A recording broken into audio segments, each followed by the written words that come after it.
Let folks know I'm live and let's get this started.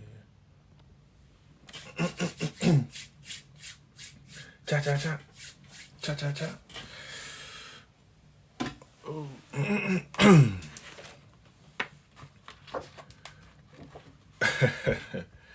Nah, Viper, that boy came quick.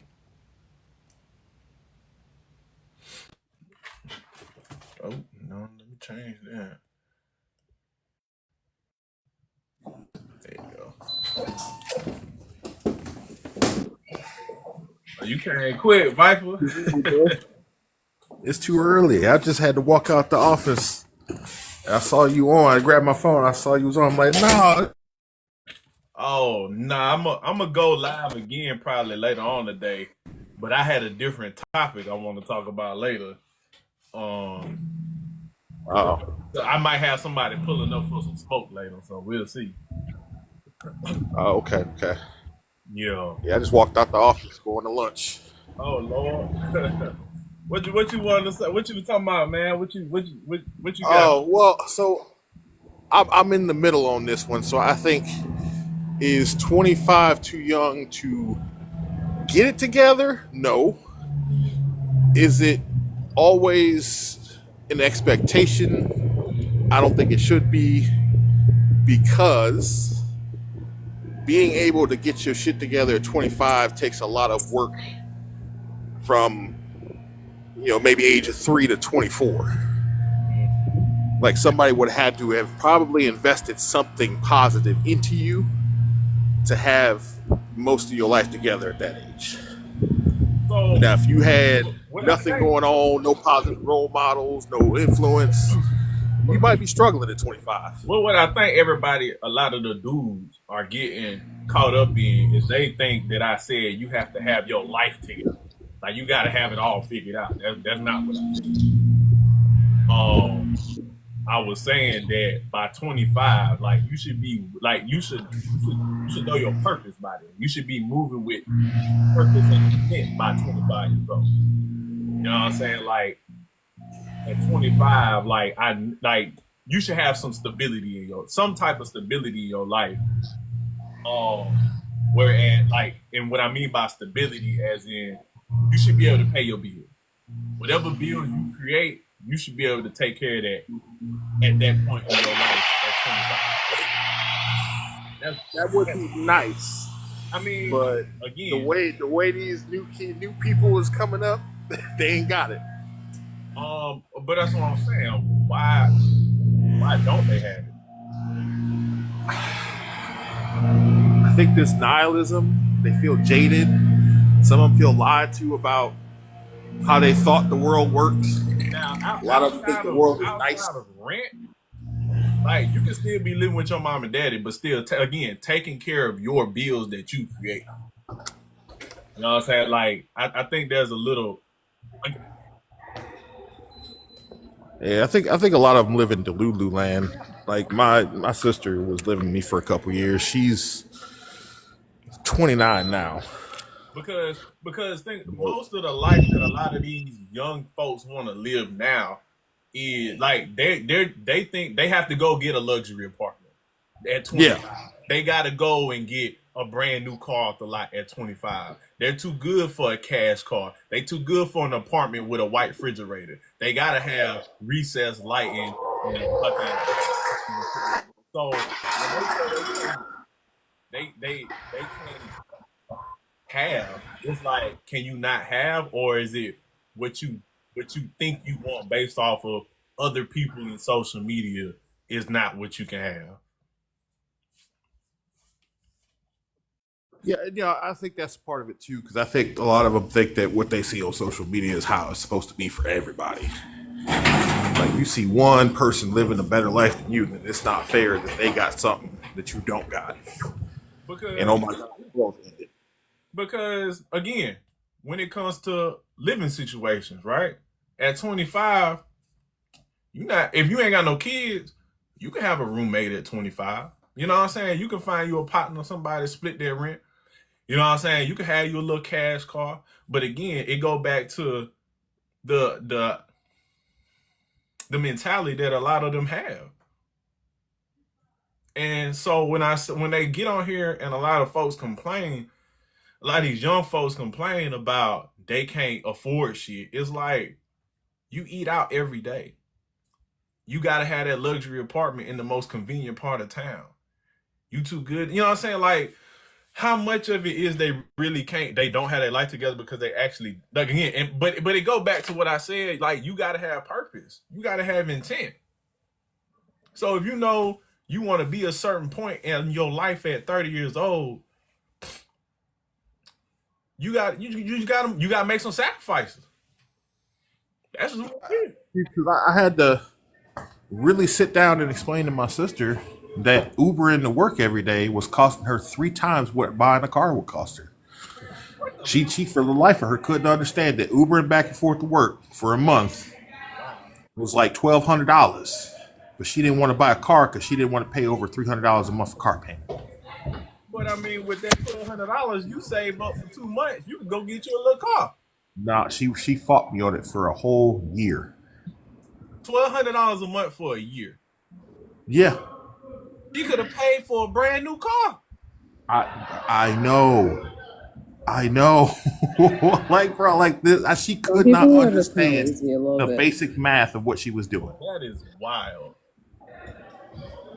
And don't, but and that's what I be saying, bro. Like, I don't know. I don't be having a lot of Can everyone introduce their age or a certain age? again. I'm talking to the fellas. Like I said in my video, women have the luxury. They can fuck off their 20s because all they What? gotta do is find some dude and Fine. he gonna bail them out. Um, And okay, I'm 21 and I ride the bus. You find me the dude? First off, ma'am, Brooklyn. Number one, how are you? And number two, we just don't interrupt, please. Oh, I'm sorry. She said to say your age, so I didn't know if I Who, was gonna get kicked out if I was too young, so I was just saying I'm 21. who asked about your age? Okay. But yeah, One of the ladies. if damn, I don't forgot what the fuck I was saying. Yeah. You said women can like have Yes. two So identities. ladies can get bailed out. That's just it's a double standard. Whatever, cry about it, feel whatever you want to feel, fellas. And so when I'm talking about this, I don't really have a lot of grace and sympathy for men when it comes to getting your shit together, because you can't puff your chest out and say I want to be a man and I gotta lead the family and women need to submit to me. But you think that at 25 years old, you still got all the time in the world to lollygag and fuck off. And then on that same breath, complain about women not listening to you or respecting you or things of that nature when you move about life just lollygagging and head in the clouds.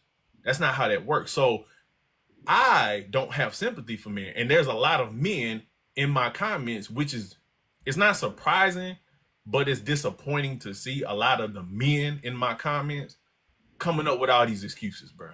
And it's just sad. I don't know what that can be attributed to. I already know what it is. They just don't. They never had any guidance or leadership or anybody to point them in a direction to do anything. They were just out there free floating in the world, and all they knew was But get a couple dollars and get some box. even without guidance, right? People with enough sense should be able to look out into the world and know what they do want and don't want in life. And with that being said, again, that goes back with finding your purpose and understanding who you are, because you might not have all the knowledge or the know-how, but you have to find it in yourself to go seek that shit out from whoever or whatever or wherever that information might be. You have that responsibility upon yourself to have to go do that if you say you want something in your life. You know what I'm saying? That's why I say you don't have a lot of time to just screw that off and just play off because I'm young and I'm in my 20s. I can make mistakes. Mistakes that you make in your 20s can have lifelong impact. for the rest of your life. And again, I talk to the fellas because this is the shit they need to hear, because I'm tired of seeing all this complaining, all this moaning, all this groaning about these women and and I hate seeing guys, young guys, just walking around. Just, I like to call it, well, they be like, oh well, if it happens, it happens. Just free, just trying to figure it out. And it's like, bro, at the end of the day, I knew that I didn't want to be stuck home in the situation back in Louisiana where I was at. And I had to ask myself, how the fuck do I get out of this? And I chose the military. I left at 17. I made my daddy sign the paper. I shipped off, ain't looked back since.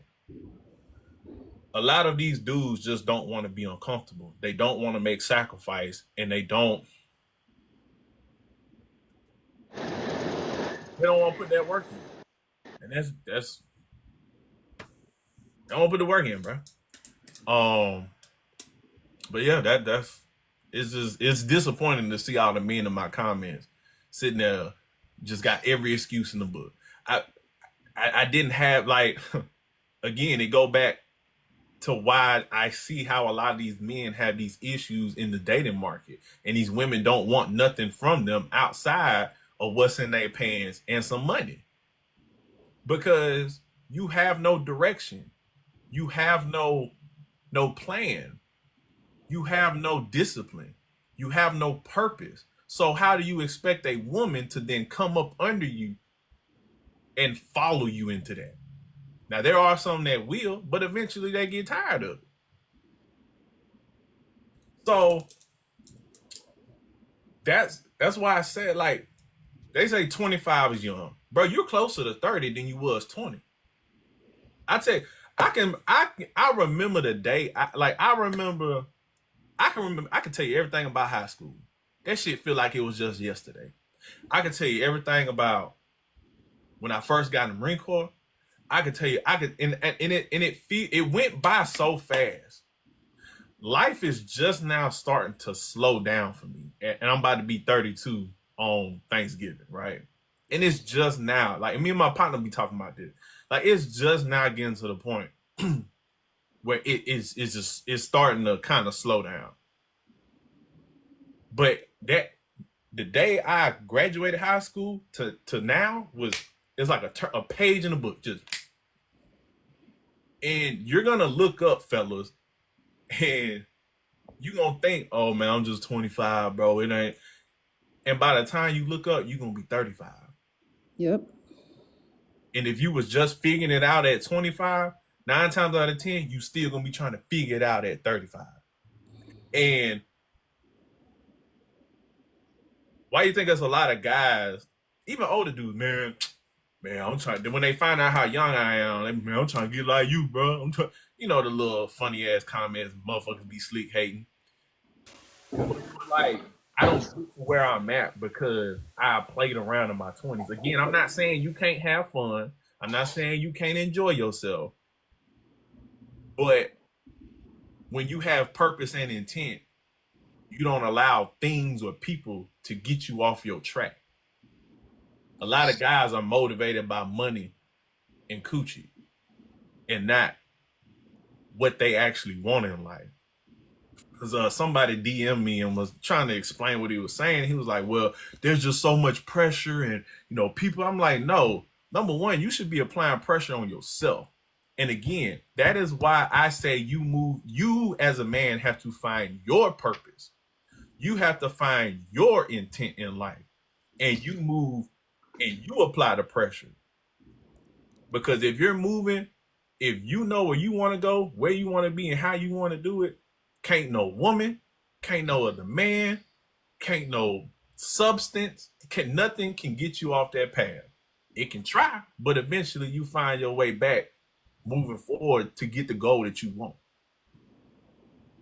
So I think what you're saying also applies to women too. I'm not saying it don't apply to women, but I'm talking to the fellas. Because like I said earlier, at the end of the day, y'all have the luxury, and I'm not saying it as like like a dig or like women are lesser, but women have the luxury of they can play around.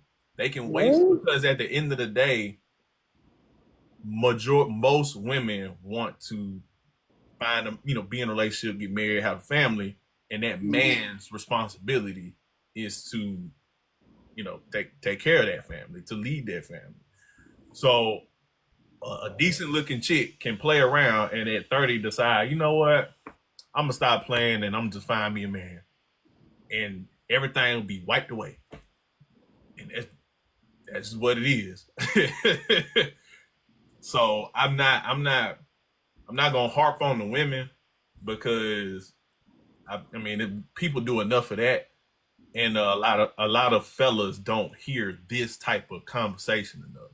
So I mean that's why I'm not gonna really talk about the ladies, but you more than welcome to share for the ladies also.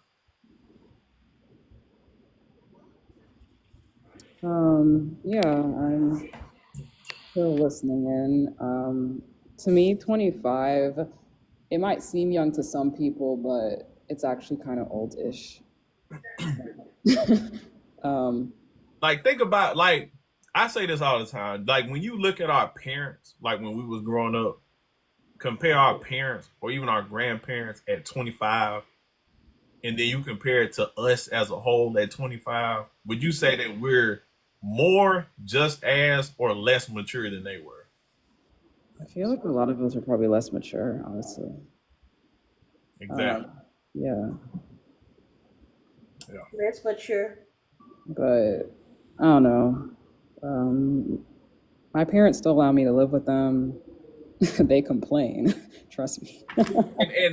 And that's what I'm saying by women can be bailed out because a man will look at you and be like, oh, I can get out that situation. You know what I'm saying? Like, ain't no woman gonna look at no grown man living with his parents and be like, oh yeah, I don't care what the economy, I don't care what excuse, and you might really ain't no woman trying to hear that. That you Mm, a 25, 26, 27-year-old man and you living with your parents. yeah, I, I these things are so My brother expensive. lived with his mom, with our mom. and is your brother is he in a relationship with a woman? No, Exactly. because my mother, he works a lot, and my mother takes up all his time. So He's a my mommy mother's issue. very nosy. Exactly. Now, if he had his own shit, and what woman would want to come into that? None. Yeah. She even runs me out the house. She says, "Leave James alone. He's at home. Hurry up and leave the house." I can't even live with her. She'll let my brother live with her, but not me or the other sisters. Hmm. And that's another topic for another day. Cause I could go in on that shit too, boy. But it, That's her only son. She kept having children until she had a son. Oh, that's her baby. Yeah. and how old is your brother? He's about 22, 23. Oh, well, Okay, he's okay. That's he's that's not like as old still as kind of me. college age. Yeah, I'm So 26, so damn near 30.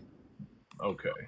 So he got about another couple more years. He gonna have to get on about it there. I Now, said, but I didn't want to like she I bought just him a truck and everything. He's not leaving. I He was makes just her leave.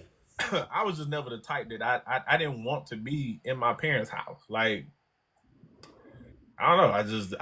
I need to have my own car. I need to have my own job. Like I said, and that's what I was trying to convey earlier to a lot of them dudes. I'm not telling you got to have your whole life together, but what I'm saying, even if you got a 1 bedroom apartment with a white fridge and a 2001 Honda Civic that roll, guess bro, that's still your shit.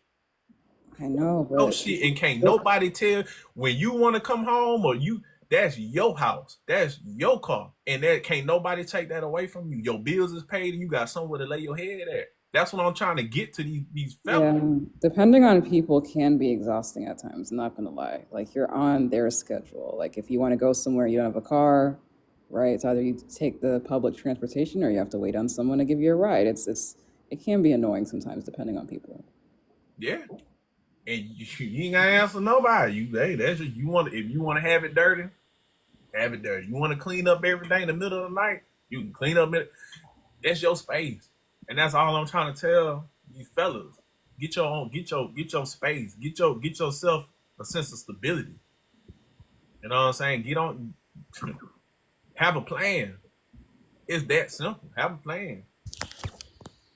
But what up, Amber? What you got, man? Hey, I was gonna say too, I'm 26 and my husband, he's 25 and we got two kids, we got a house. Like, Oh I feel like wow. 25 is so old. Like, You know what I'm I'm saying? I would 26 and not, I'm still with my parents. if he was trying to be out, even like going to my husband ain't the type to like be outside all night and want to be at the club getting drunk. Like, I feel like maybe because we were in the military, it do grow you up a little Yeah, faster. Oh, that's And probably you've what been it to is. all the Yeah. countries. We didn't have that time when we was Military ages 21 people. Yeah. but from 18 to 21 to 22, and then like now it's like, oh, we want to make sure our kids is good, we want to make sure we get a nice neighborhood and that we can give them that life. So I feel like I don't even know, I couldn't even see nobody else his age is 25 that's like that thinks that's young, like you're almost Yeah, 30. it's not. I feel even like an old lady. even if you was in college, right, and you graduate, you 21. You got what, 20, 22, 23, 24, 25. So you got about 4 or 5 years, give or take.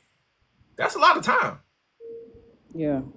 And if you did all your party like college, you should party, find yourself, learn who you are. But once you leave them college campuses, you got to know where you want to go. And 5 years, 4 years, that's a lot of time. You could do a lot in 4 years. And to use it as an excuse, like, yeah, we was in the military, but okay, you was in college. Benny, Well, look, ain't nobody tapping, but everybody talking in the comments, but ain't nobody tapping. I Oh, went to college and then I went to job. I Ma'am, mean, hold on, my break. go Hold on, ahead, get tap them. up the hold on. screen. Ain't nobody tapping. Why y'all not tapping? Why are we still at People joining 7K? though. And it's all y'all in here. Okay, I'm gonna turn the comments off till we get to 15K, and then we can go from there. And Have fun. thanks, Maud. Benny, So, you got a hell of a moderator, boy. oh, She yeah, don't play hey, around, boy. hey, stop it on that. But if like, cause the comment that I always get, or that also that I was getting outside was, cause I was like, I was married at 25 and starting my family, and they were like, man, well, that's too young. Like, and I'm like, if you've already found your lady, right?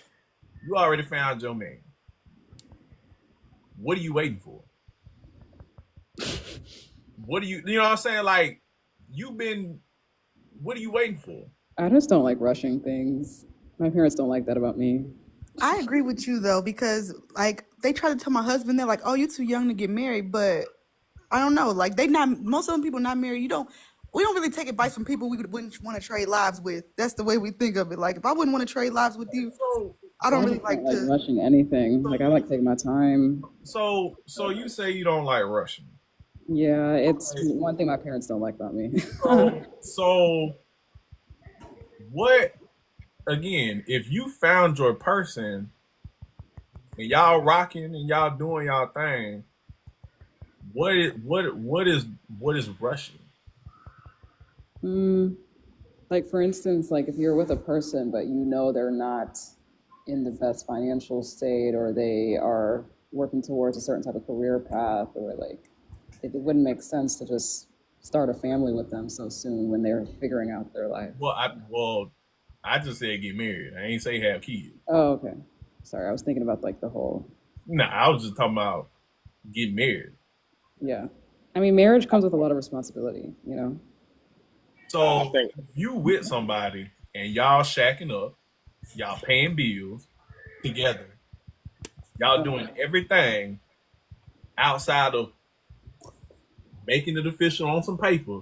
Hmm. I mean, what's the problem? the problem is comparison. People got a bad habit of comparing their lives with someone else's that they see. It can be in person or online, And everyone should know that comparison is the thief of joy. Enjoy what you got in front of you, right? So, who said that? Amber said that. It's people that said her husband was getting married too young. That's that Sergeant First Class who's on his fourth marriage that told you that. Right. Yeah, it's Because just like, because because he waited too long, right? And you get to a point in your life where you are so firmly set in your ways, you don't feel like you should grow for someone, right? And that's why I know many people who got married at 20, 21. And yeah, the military does help benefit with keeping families close, but they're going on year 9, 10, and 11. So waiting until it's too late can definitely harm the situation, okay, that's what you mean. especially when you're 26 and at home. You know that like he said, that's a nuanced conversation. That's a conversation for another day, because what are you being taught at home? Yeah. I just think like I've seen a lot of failed marriages like growing up. So I just So decided to so so it's not that you don't want to rush. You have fear. get some fear too. Yeah. So and my thing is and everybody be like, oh well, over 50% of marriages fail. Okay, so that means 50% of them are good, right? Mm-hmm. So why do we always fixate on the 50% that don't make it? I'm a bit pessimistic, but I understand where you're coming from.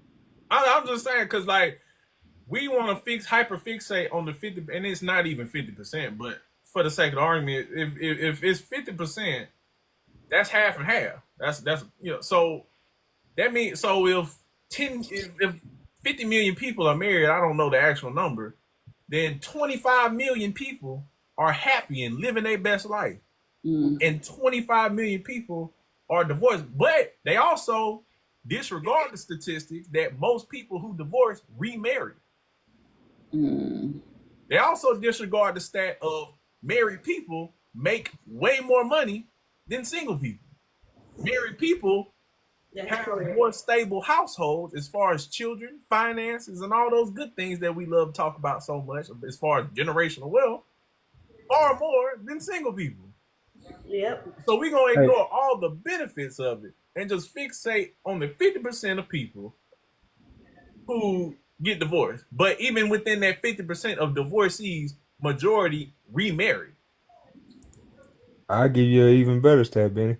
We'll sign up. Everybody wants to be an entrepreneur, own their own business, open their own LLC, but What are you 63% of talking about? businesses fail. But Yeah, we'll sign up for a business all day, every day. every day. We'll open a restaurant with 72% of restaurants failing. Every day. Like, like you said, for as marriage, it's to grow together. You're growing together as one. So it's a whole lot easier to grow from 20s to 30s to 40s versus getting in your 40s and 50s when you are already stuck in your ways, then trying to grow. That's when people start to try and accelerate. Oh, I'm in my 40s, I'm in my 50s, I don't have much longer. Let me hurry up and get married. Let me this person, that person. And it's like, oh, I'm What did trying to that But change mean? nobody you. You wants you trying at to that change time. me. Bro, That's a fact. imagine being a 40. It's over with. I, Yeah. and again, that's what people don't think about. Because we, especially in our community, we think we gonna be young forever. You're not. And you're not. You know what Who I'm wants saying? somebody with a beer belly and talk about marriage? Come on now. You The know what? woman got to look good, but the other person don't. Or the man got to look good and the woman don't. I'm glad you said beer belly, right? Because that's why a It lot go of both men, ways. a lot of men don't think that they're gonna run out of their prime. And you in your 20s, True.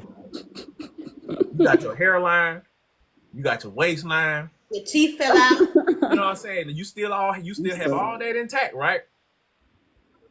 If you do what you're supposed to do in your 20s, by the time like I'm about to be 32, my life is so sick. Like my friend, like a lot of my peers that I grew up with played off in their 20s.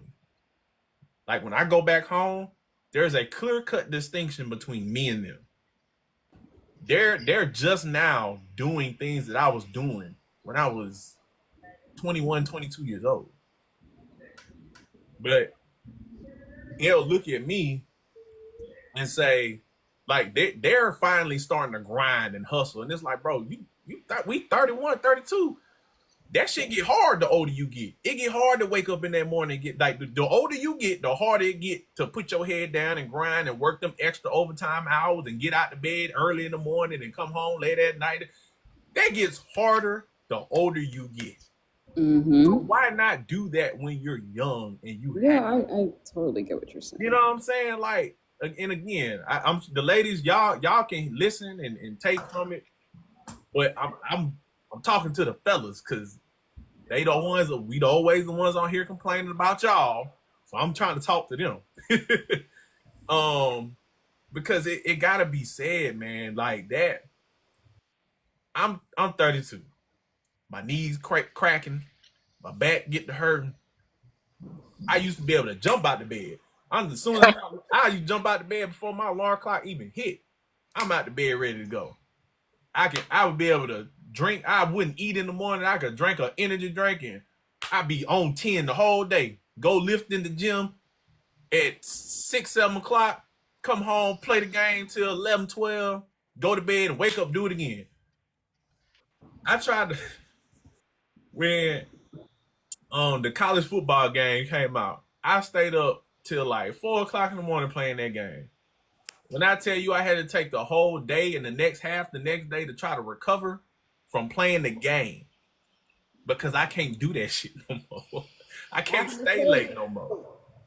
I for the say you was messed up after that. I was hurting. And everybody needs some sleep. And all I did was stay like that's why I gotta wait till the weekend to binge watch a TV show because I ain't gotta get up take no kids to the bus stop. Because I stay up anything past 10 o'clock. It's rough. All right, yeah, just keep living, Ben. Wait till you get to 42. That's the truth.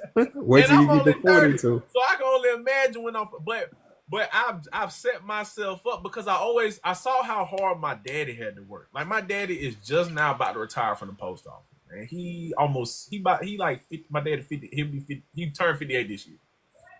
And when I say my pops bust his ass my entire childhood, working overtime, working holidays. And I appreciate my pops for doing what he did. But I always told myself I don't want to be like that. And what I mean, I don't want to be I saw him getting up every day, 4 o'clock every day, coming home, you know what I'm saying? And I was like, and I saw how he was never able to enjoy himself. He was because he was always working. And I said, bro, I'm not trying to be like that. Nothing against the men, the women who do it. I just didn't want to be that. You know what I'm saying? Because I didn't want to be. My daddy just like he about to retire, and he just bought his retirement for himself, which is he bought a fully loaded fucking platinum F-150 truck of his dreams. And I was like, I don't want to wait till I'm halfway in the dirt. My body's broken down to finally get the car I always wanted, to finally go on the trips I've always wanted. And I said, I didn't want to be that way. And so, and you know, me and him talk, and you know, he's always said, you know, I'm proud of you. Like I'm glad you ain't got to do what I did. Like that's what it's supposed to be about. You know, the kid's supposed to do better than you. Do he still look like he in good shape though? My daddy is like his knee, like he had to have knee surgery because he was in the Marine Corps too. So like he basically got like fake knees. His back, you know, like his body, he looked good for his age, but he hobbles now. You know what I'm saying? Like the time has caught up with him, and it was like when I came back from my grandfather's funeral, my grandmother's funeral, and I saw my daddy hobbling around. Like it's hard for him to get around. You know, he hobbling and hunched over, and it take him forever to walk, and I could see the pain but he trying to, you know, put on that tough front. And it's like, wow, like that's crazy to see my daddy like that when, you know, again, I said I can go back to high school. My daddy was tossing me around the yard because I got smart on the mouth. You know what I'm saying? He would put some paws on my ass. And it's like he can't even, like, to see him hobbling when he, you know, because my daddy cook and stuff, and, you know, he'd be smoking some chicken or something on the grill or frying fish out there on the fryer stuff, and it just seeing him move so slow and hobble, and it just puts into perspective what I'm talking about right now to the fellas. Like time, and people will be like, "Oh, 58, that's young. That's like that, that time don't wait, bro. I'm telling you, it don't wait. It's gonna move a lot faster than you think." And that's it. That's the only message I'm trying to get across to these fellas is that the mentality of, oh, I can wait and I'm still young, and that's a bad mentality to have. Eating healthy, taking care of your body, not staying out at night, drinking with your friends, thinking that it's funny. That stuff, it wears your body down after a while. And, I used to do that and I had to learn. I had to stop that. you get to a point like now. I'm to the point in my life where, because again, I don't want people thinking I'm a hypocrite. I had plenty of fun, but when you moving with intent and purpose in your life, and you don't let nothing get you off of your goals and where you want to be, you realize, like, you start realizing, like, bro, what's the point of, like, these clubs and them parties you had to go to? You had to be on the scene. You had to be downtown. And you get to like, you had to have a fresh set of clothes, and you get to a point when you start, like, when I finally broke through financially, right, and I start seeing everything pay off, you start getting disgusted by when you start seeing that bank account go up. You start seeing them bills go down and your debt go down, and your debt to income ratio start looking a little better. That credit score start going up, and you start seeing, like, okay, this ain't bad. And you start realizing them parties you was breaking your neck to go to, them clubs you had to be at, them clothes you had to buy, the scenes you had to go to. You start realizing, like, you ain't missing shit.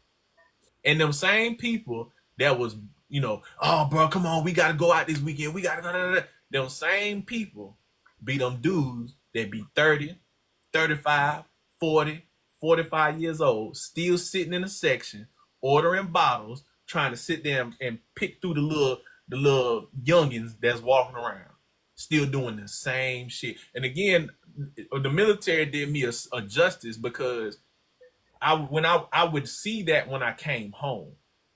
Like, I'd be gone, I'm coming home for Christmas or something, and I'm looking and I'm seeing the same, like let's say, when it really hit me, I was like 23. It's right it was when I came home from deployment.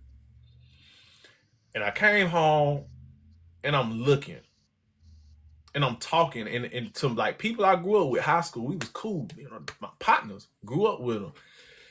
And I'm looking and I'm talking to them, and I'm like, it got to the point where I'm like, nothing that we talking about, I can't relate to y'all no more. And we go out and I'm like, y'all still talking, y'all still doing, y'all still acting the same way we were when we was in high school. And I'm like, it hit me, and I'm like, this ain't my crowd. Like, I outgrew them, right? Fast forward to today, where I was at 23, they're just now getting to 10 years later. You know what I'm saying? So they're getting to where I was when I was 23, mentally, financially, whatever, mostly mental. They're getting to where I was maturity wise and mentality wise at 23, 10 years later. Now, in those 10 years where they got to where I was, my 10 years was me leaping them even further. So that's what I mean by that 25, from 18 to 25, that's 7 years. So in 7 more years, where are you gonna be, fellas? So stop thinking, oh, it's 25, I'm young, and start thinking in years going by. Years that you could be doing something. Years that you could be productive. Because those are years you're never gonna get back. Ever. And you know what'll put this in an even better perspective? Kids. Kids will let you kids will put into perspective how fast time will go by.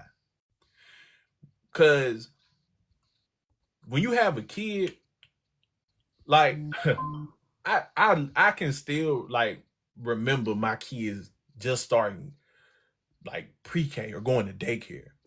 And like my oldest, as I say all the time, my wife had two kids prior to me.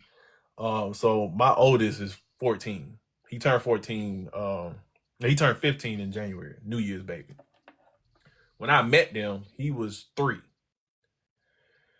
And I remember buying him school clothes and shit to start pre-K for. And it's crazy because the memory popped up on my phone because I took a picture because I had to take the picture because his fucking daddy wasn't there.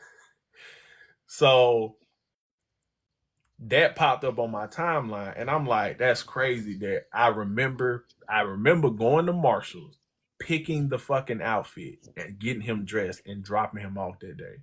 And he's literally about to be starting driver's ed in 3 months. He about as tall as me. He wear the same size shoe as me. And that's what I mean by kids will put into perspective how fast time goes. Because as adults, you really like once you get to be 20, you just get a little bigger, or you can get smaller, or you start getting gray hair. Your hairline starts. But as far as physically changing dramatically, it doesn't happen. But your children, that shit'll fly by. And so all that to say this, man, you ain't got as much time as you think, fellas. But if anybody got anything to add, by all means, jump in. I done preached my sermon for now.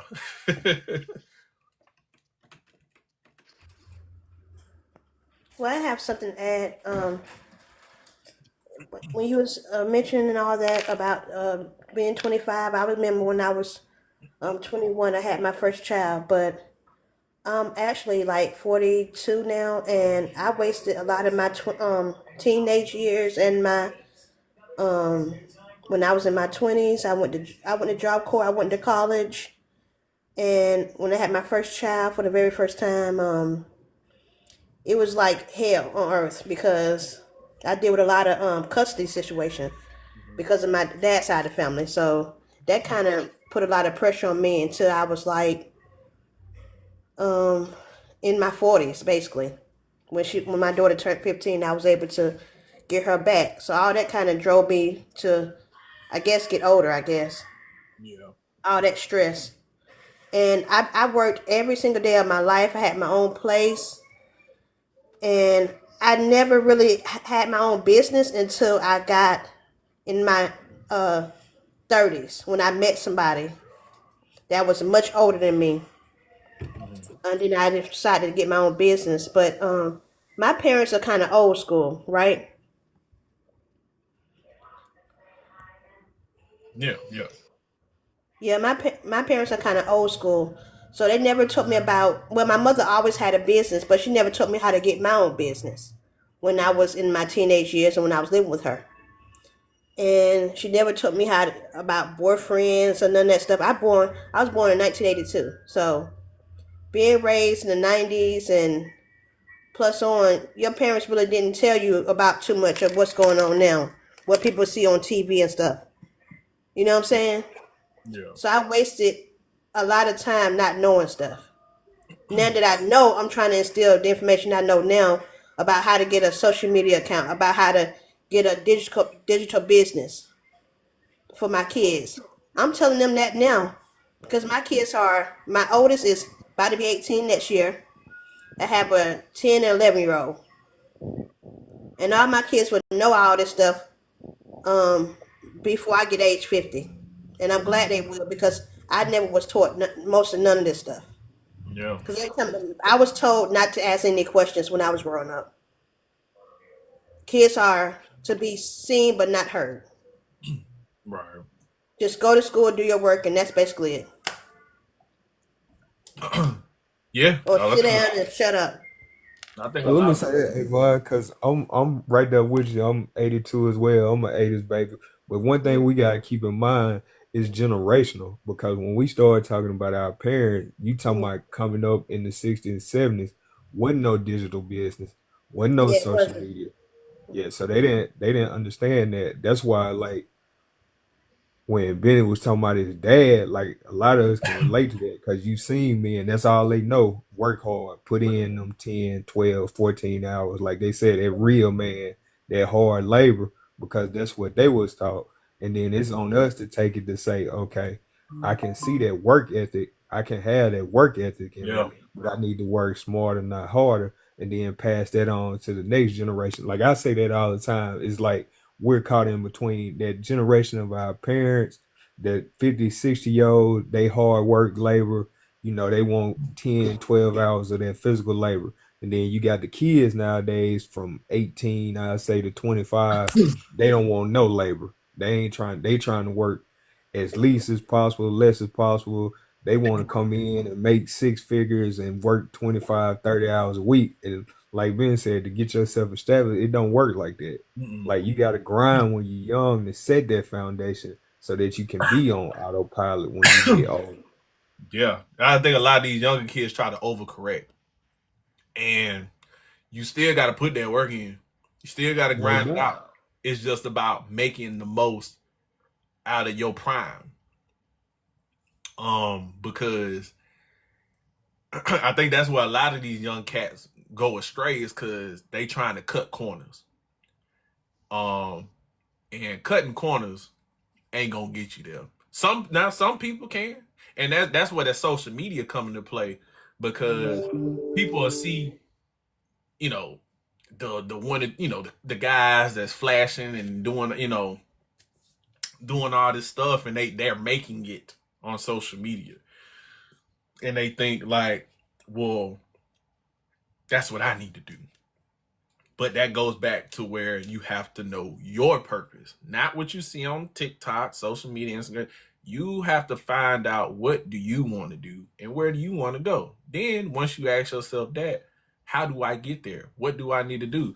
Was it Yvonne? What was your name, ma'am? It's happiness. Happiness. Okay. I've So been through a lot.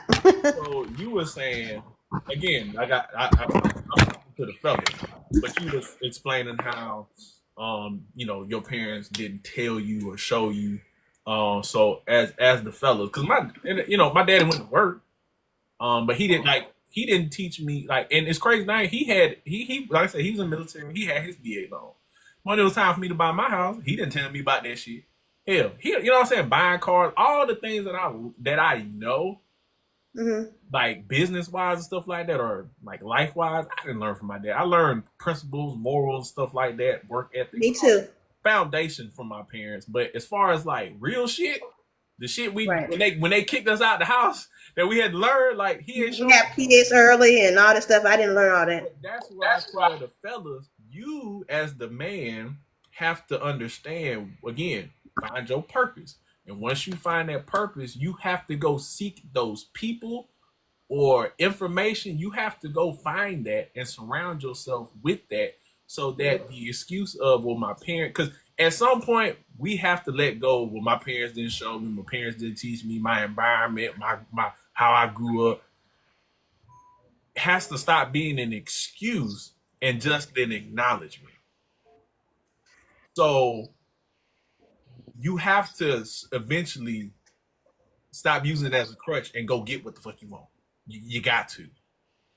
I Because feel like I'm going through all of this now, to be honest. you said what, bro? I feel like I'm going through all of this now, like being like 21. There's a lot of things that I wish my parents and all that would have told me. Like, I'm still in school, but I'm doing online. Yeah. But so I am in like my own apartment with my girlfriend. But I wish I would have learned, like, for an example, about like credit. I wish I would have been learned that because then I would have been on top of it. So now going through that whole process, it's a lot I'm learning. Like, damn, well, my parents had to go through all of this. Now it's my turn. And I wish I would have at least had a heads up or had like a little small conversation. But nowadays, it's like you got to do it on your own. So And it can be an adjustment too, like so, going through that stage. and this is what I mean by, so you 21, right? So you 4 years, you'll be 25. Now look how you're moving, right? You have intent, you know what you like. You might not know all the answers, but you're willing to acknowledge where you want to go and what you need. So now you got to figure it out, right? So whether Right. it's surrounding yourself with like-minded people, whether it's seeking the information out, whether it's reading books or learning and teaching yourself, you know what you got to do, or you're aware of what you got to do. Now imagine if you weren't, and you took these next 4 years to party, have fun, willy nilly, fuck it off or whatever, and then come to this realization at 25. You would have wasted 4 years of your life. Yeah. And even then, now I'm hard on myself. So I feel like even with the things I'm doing now, I feel like, you know, I should be doing like a lot of stuff by now. Like I should have like, I just feel like I should have a lot of things figured out. Like what? Give me an example. Like for an example, I want to say like, car. Is that could that be a good one? Like how to buy a car? No. I would say let me try to think of one. I can't think of a good example right now. I'm getting tongue tied. Man, I can't really think of one exactly. That's on my mind right now. So you say car, you mean like, do you have a car? No, I don't. Okay, so you mean like how you think you should have a car by now? Basically, Um, so what kind of car do you want? I don't want nothing expensive. I'm thinking like a Toyota or a Hyundai. Nothing too crazy. I don't really have an expensive taste for anything. So okay, well, set a goal. If you just need something reliable to get you to A and B, get you to the bag you're trying to make, get you a cash car. How do you get there? Okay, your bills are paid with your lady. You know what I'm saying? Y'all work together. You might Right. have to pick up. You might have to pick up a extra shift or another job, or you know what I'm saying? Like, So I want to say currently, as of now, my goal is like, and my main focus is school. And like I said, I'm doing online, and I'm going to be a therapist. I'm trying to get my degree to be a therapist. I'm trying to go all the way, like, get my doctorate. So I have my goals set off, like as far as that, and that's what I'm focused on. But based on where I live, transportation is not really much of a need in my shoes because oh, being in Philly is like oh you yeah. have bus, truck, like you have everything, and mind you, it's only what 250. Y'all So got So wait public. on that car then, bro. Wait on that car. Wait on Yeah, that dick. yeah. I ain't know you was in Philly. You good. You ain't gotta worry about no car. yeah, so it's just certain things that even in me and my girl we're both going through. She's luckily she graduated though. Uh-huh. So she graduated before me, and she's a year older than me. So it's also getting there, and then just maintaining like my own thing for real, for real. So now you got your lady, right? And All right. this ties back to what I was saying earlier about marriage. And these like, oh, it's too young. Now, how long you been with her? Like I want to say a year. I've been known, so I'm not trying to get into like too much details. Just how long y'all actually been in a Like relationship? like going Okay. on 2 years. It's a year, and it's How going to long y'all be been living together? since May. So pretty much about to be a year of that. So moving forward, right? If this woman, y'all making it through, y'all building, y'all, you know, Y'all doing what y'all supposed to be doing. She's Right. pouring into you pouring into her. Y'all doing y'all thing. And you get 4 years down the road, you 25, you probably should be, decently into your career by then. Right. Why would you be afraid to marry her? That's the thing. I feel like I don't We have found a that faster problem. route via I-95 South and I-295 South, which saves it called? 14 minutes. I literally, as of yesterday, I just bought the engagement ring. Like as of yesterday, like we had those conversations. We know everything we wanted. We had This the is what same I'm telling mindset, y'all. What it's relationship purpose. wise. Like we Purpose. came. Thank you. Congrats on that. So, Congrats on that. thank you. But that is what I'm telling. That's what I'm trying to tell fellas. When you move with intent, you move with purpose. I'm glad you here because you got your head on straight. And this go back to that fucking dumbass shit Shamar did with his homeboy, telling her, oh, his homeboy get a $300,000 job, and now I need to loyalty test my girl that I've been with for 4 years. That was so fucking stupid. And this is why you got to be careful of who you get advice from. Because my friends would never have come up with a dumbass idea like that. Oh, we gonna get a fake lottery ticket, bro. We gonna loyalty test her. What the fuck? But that whole situation was stupid because Shawty been there with you 4 years. She putting in work. She's with you at 50 whatever thousand. She was making 47,000. She paying bills. He paying bills. Y'all putting in together. Now you come up and you 300,000 up, and now you want to loyalty test her. That's crazy to me. That was crazy. Then the fact that how like homeboy was treating her right before he got that raise.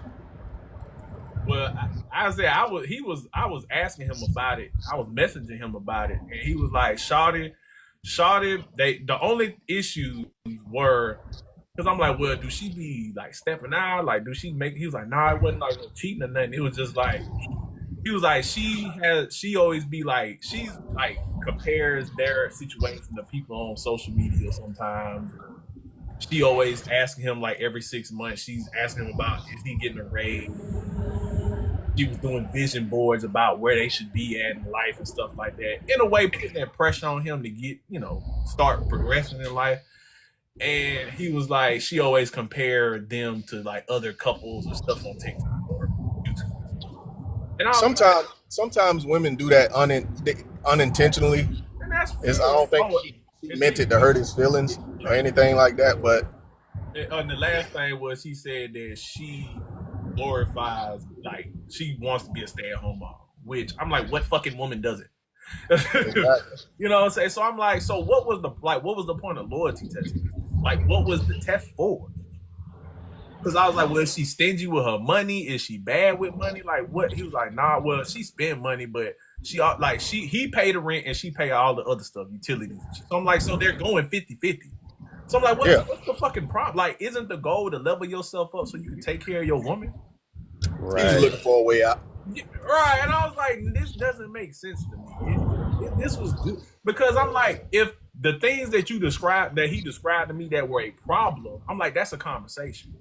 Exactly. I'm like, as a man, you come to your woman and be like, look, man, I just got the promotion of a lifetime. Like, we about to be up. But I was like, so, because you could have did one or two things. If she spends money and she does want a certain lifestyle, you can say, you know what? If you want to go on trips and do all that extra shit, you got to keep working. But whatever you make, you can spend it on whatever the fuck you want. Because I'm making $300,000. I can pay for all the bills. I ain't got to worry about it. But if you want an extra ass lifestyle, you work and you pay for everything you want. You get whatever car, whatever trip you want. You can that your money is play money. Or you can say, well, if you don't like that and you don't want to work, this is how we're going to live. You're going to have this. It'll be a budget. It's going to be this. It's going to be that. And based off of her reaction, that's how you loyalty test her. But that's how you know if she ready to come on for the ride or not. But you don't fucking do some lame ass cornball shit like that. Like that was so because now I'm like, you literally created a situation that you were trying to avoid because now every woman you come with after her, the woman who held you down was going 50-50 with you, is gonna want you for your money. Right. So you're gonna be in the problem that you was trying to avoid. And I'm like, so what? That's why I was like, I was so confused by that. The way that I look at it is that, today's culture, the whole entire culture is that we cannot trust each other. You can't even trust the person that you laying in the bed next to, But that's why I and was so that's confused on because I was like, what is she doing? Like, what's the trust? Like, That's where was wild. the it's distrust? I don't think that it's about like her as an individual. It's about like we put people into categories, oh, she's a woman, women are gold diggers or whatever. So it doesn't matter who she is as an individual because that's the culture, and so like in his head it probably made sense because, I don't know, and he was probably thinking like, oh, in my position or in her position, especially you said that he was talking about how she kept like pushing for him to get a better lifestyle. He probably was thinking that she was doing it for selfish reasons when she probably just wanted to see him progress as well. And you're sharing your life with her, Exactly. and that also goes with how, people don't want to get married nowadays. People are afraid to act like they don't understand the weight of actually joining your life together with another person. They'd rather just keep their options open because I don't know. I feel like we grew up seeing our parents, a lot of us grew up seeing our parents fighting or grew up in single mother households or whatever. And so you learn that like it doesn't matter how good a person is, or like you just already have that expectation automatically that this person is going to betray you in some way. And then you build your whole life around that. But then it leads to people never being able to actually build or connect or anything, I I think that for the fellas, I think now, like you mentioned, culture. I think for a lot of men now, young men, just men, period, a lot of dudes get caught up in this weird obsession with, oh, another man gonna take my woman. Like they so concerned with another weenie taking a woman. That's weird to me. Like, oh, my woman gonna cheat on me. Like dudes are so hyper fixated now on a woman cheating on them or the next dude stepping in. Like that is so weird to me. Like, have y'all never had a woman like y'all? Have y'all never do y'all think that lowly of yourself that you're so concerned about another man that you don't have the confidence in yourself to go find another woman if she step out on you or she do something? Like, I never had it. Like, I'm gonna say never. When I was younger, high school. I think it starts like at home though. Like it starts off like But it right. comes from I think it comes from social media. Well, that too. The way these dudes talk about women being also a lot of these dudes. Why you think dudes are literally pay Scarface Mark to do loyalty tests to shoot in they girl's inbox and then get mad at that girl because they paid a man to shoot in their girl inbox. That's so fucking stupid to me. And dudes see those videos go viral, and then those dudes like attract like moths to a flame to that type of content, and they think, oh, these women cheating and all these women they ain't shit. They gonna slide if the next dude coming. It's like, do you not get women in real life? And my thing is, I'm like, bro, once I got to a certain age of maturity and I had confidence in myself, as far as like not running up behind no woman, there is more women out there. If she cheat, okay, I go to the next one. It's no like I stopped and I knew that I was awesome. I knew I was the shit. I knew I was a catch. I had confidence in myself, so I was not worried about a girl cheating on me. Because if you cheat on me, you stupid. Good luck. Exactly. Good luck. And every Dude, time as a man, you supposed to be putting your best foot forward. So you supposed to be doing everything you can. So like, hey, if she cheated on me or she wanted something else in life, then hey, like I'll say that all the time going into a relationship. If it gets to a point where you want to step out or you feel like the grass is greener on the other side, just have enough respect to tell me, and we can go and we can move. I can wish you the best. You can go and do what you want to do. Cause like you said, life too short is always gonna be that other side. And it might just be something. It might not even be money. It could be who knows. It's whatever something. you looking for. Yeah, whatever she looking for. If I ain't got it or I'm not satisfying you that with that anymore, I wish you the best. And Keep it 90, moving. And 90% of the time, when you let them go like that, and they go find whatever they're looking for, and you was a man standing on your business and doing what you was supposed to do in your relationship, they always want to come back every time.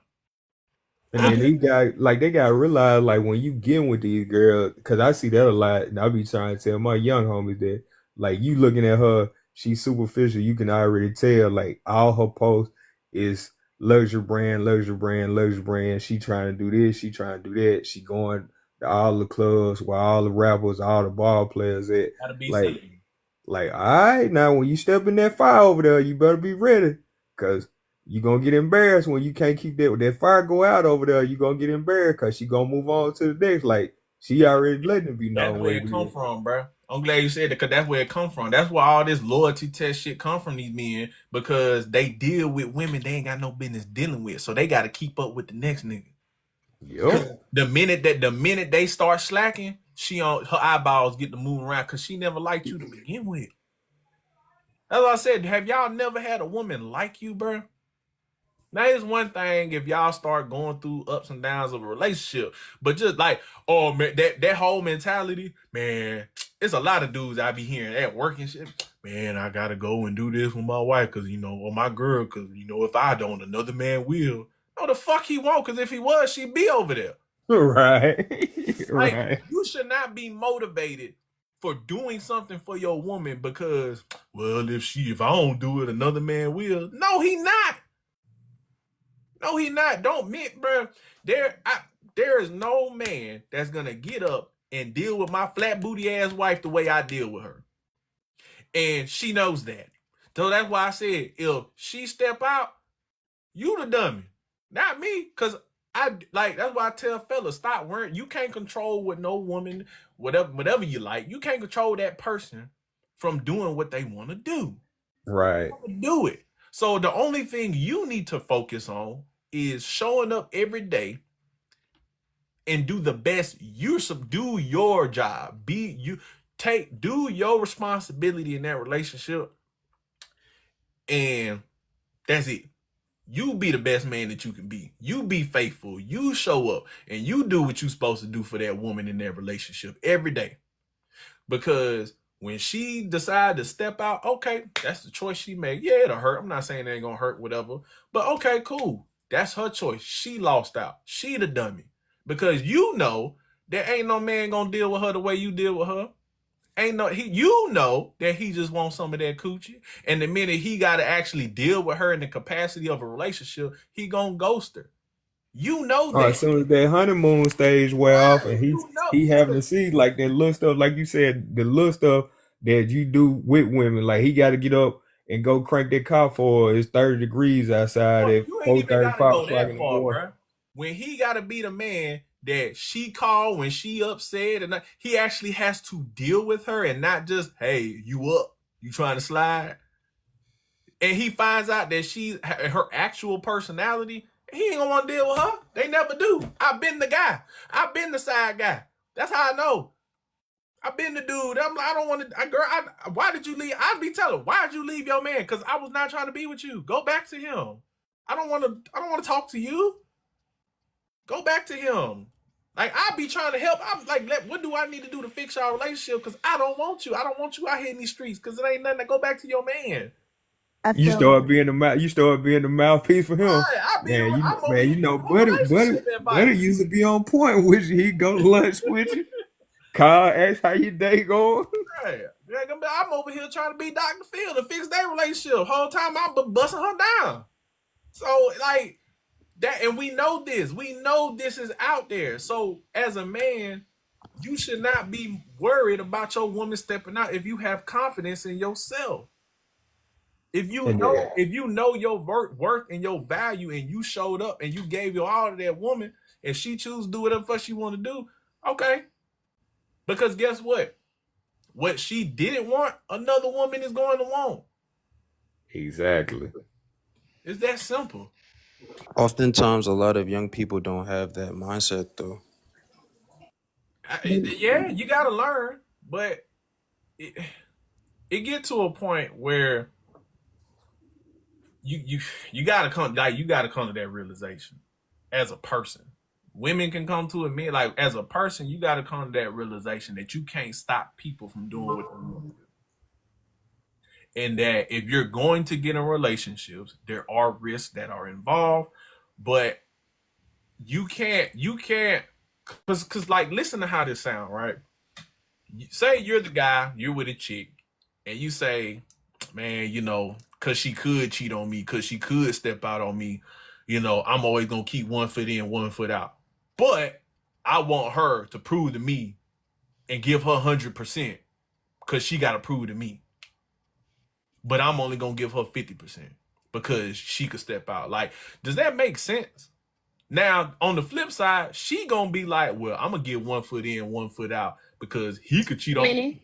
Benny, Huh? Bennett, I know you love to talk, but you have other people on the panel. You need to rotate. Oh, I mean, I'm at work. I can't do it for you. I don't want to just stop dropping people for no reason. But acknowledge the other ones. My bad. Yeah, I'll drop out for you, Ben. And y'all know I be running my mouth, man. Alright, to add on, I had what's it called? A best friend who was basically just like that though, the same mindset. And out of a group of 3, it was like I was the supposedly simpish one, and you had one who was just this basically the straight up player, and then you had the other one who didn't know whether he wanted to actually be this loyal man or this basically this hoe, all because he's hanging around this other friend who's influencing him, like, oh yeah, doing this, cheating, da da da, all this is right, and I'm in his ear like, no, but to him it's like, and which person did he listen to? You? huh? And which person did he listen to? You or the other dude telling No, him? he was listening basically to him, which is why I'm saying, but he doesn't necessarily know. It's about who he's around. If he's around me, like even now, like when he comes over my place, he sees like I'm doing well for myself. I got my girl, got everything going on. He's like, dang, I want this, and realizing that the other friend didn't have all that. Like, well, I'm not gonna say friend, that was his cousin, but we were all like real close, but. Well, It takes a certain level of maturity to actually allow yourself to be fully vulnerable in a relationship. A lot of people get into relationships because they're looking for entertainment for the time being, so they're not really thinking about the long term. Like a lot of people's attitudes are, wherever it goes, but there's not really an actual plan to go anywhere, like as long as you are making me happy or whatever, then we're going to be together. But as soon as those feelings stop, then the relationship stops and then they break up and all of that. And so there's not really any, like how you were saying earlier, there's not really any intention behind people getting together.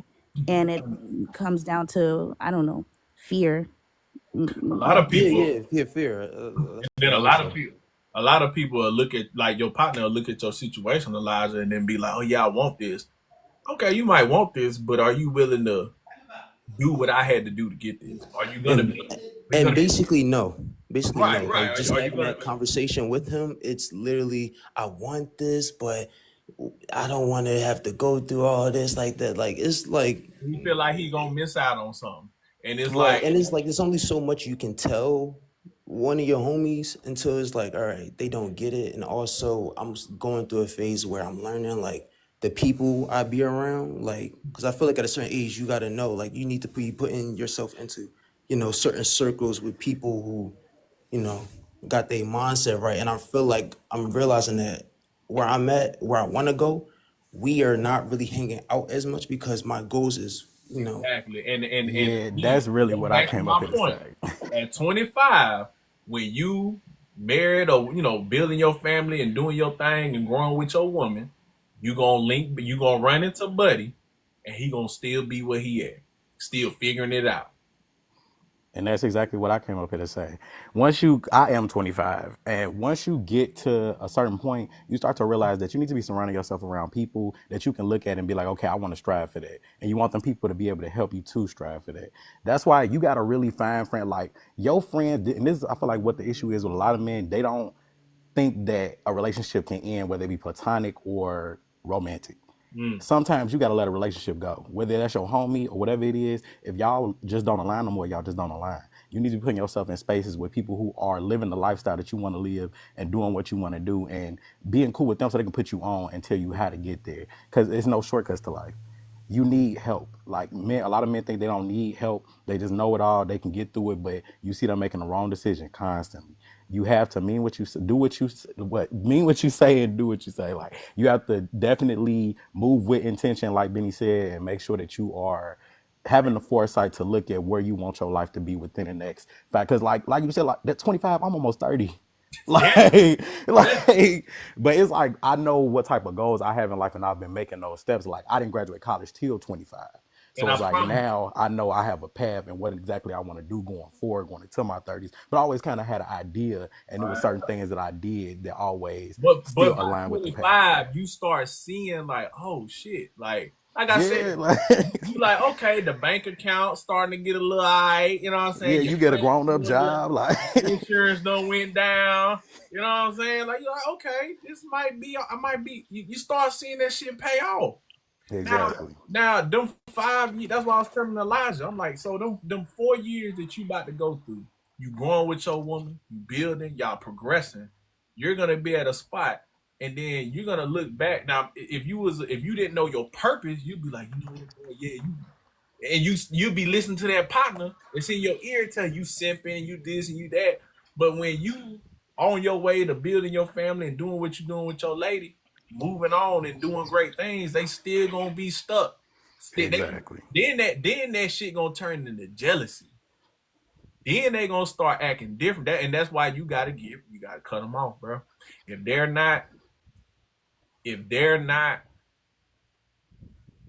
adding any value to your life, then let it go. Like, because then you even get to a point where you look at it like, and you like, what am I even friends with you for still?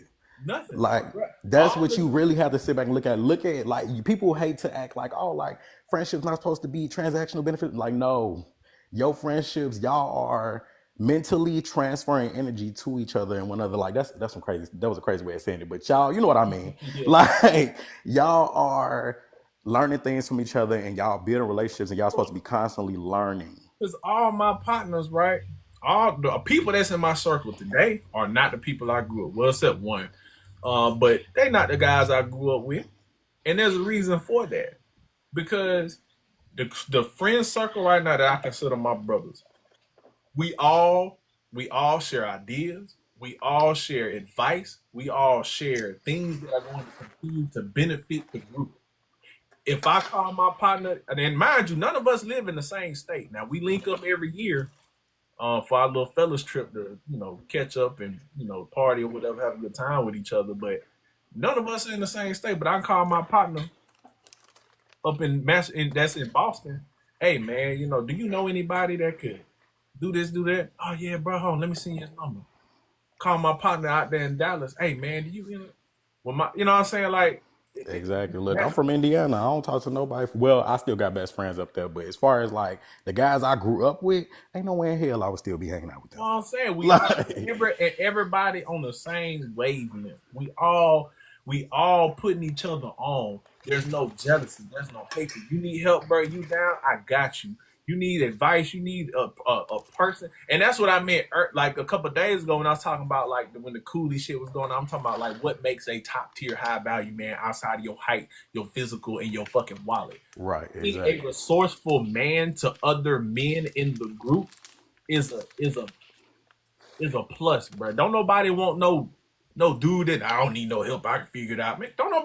We don't want you in our circle. Go be Mr. Brute man in the cave. We don't want to Exactly. because you're not helpful. You're not helpful. Who wants to be a unresourceful, unhelpful ass man walking around? That's such a turn off, and likely you're gonna be stagnant in life. And that's what I feel like I really started to look at my friends once I started working at corporate.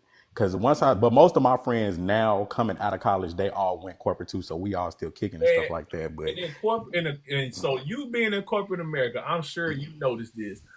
It ain't about what you be the hardest working motherfucker. You can know all the numbers, all the sales, but the motherfucker that walk in and everybody know his name and he dap everybody up and he be the one getting the promotions. He be the one getting the bonuses.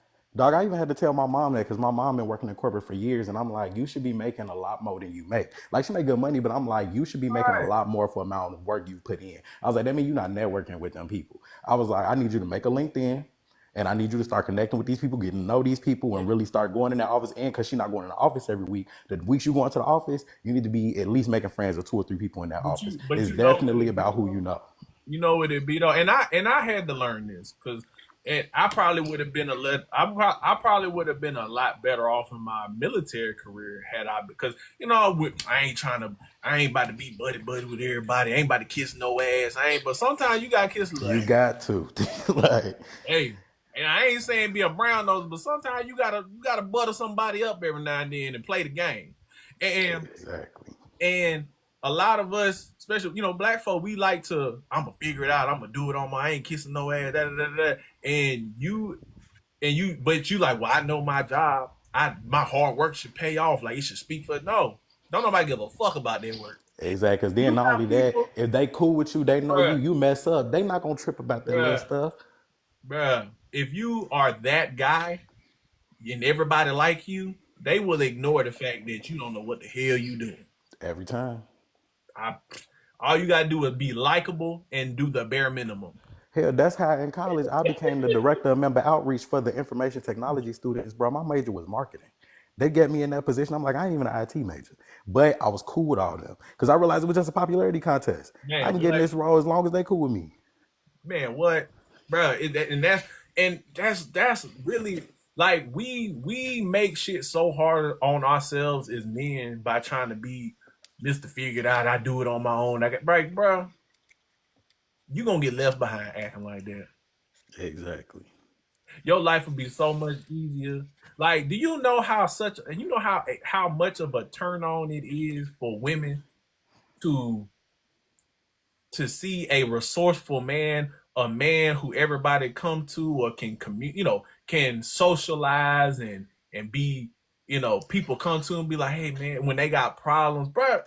You are now and when you are a solution based man, a problem solving man, that doesn't mean that you have to be the one fixing or doing everything. Exactly. It means that can you be the man that At least it's giving clarity in the situation. right direction or a solution in terms of, okay, yeah, I don't know how to fix this, but I got a friend who can either he can fix it or put you in contact with professionals that can.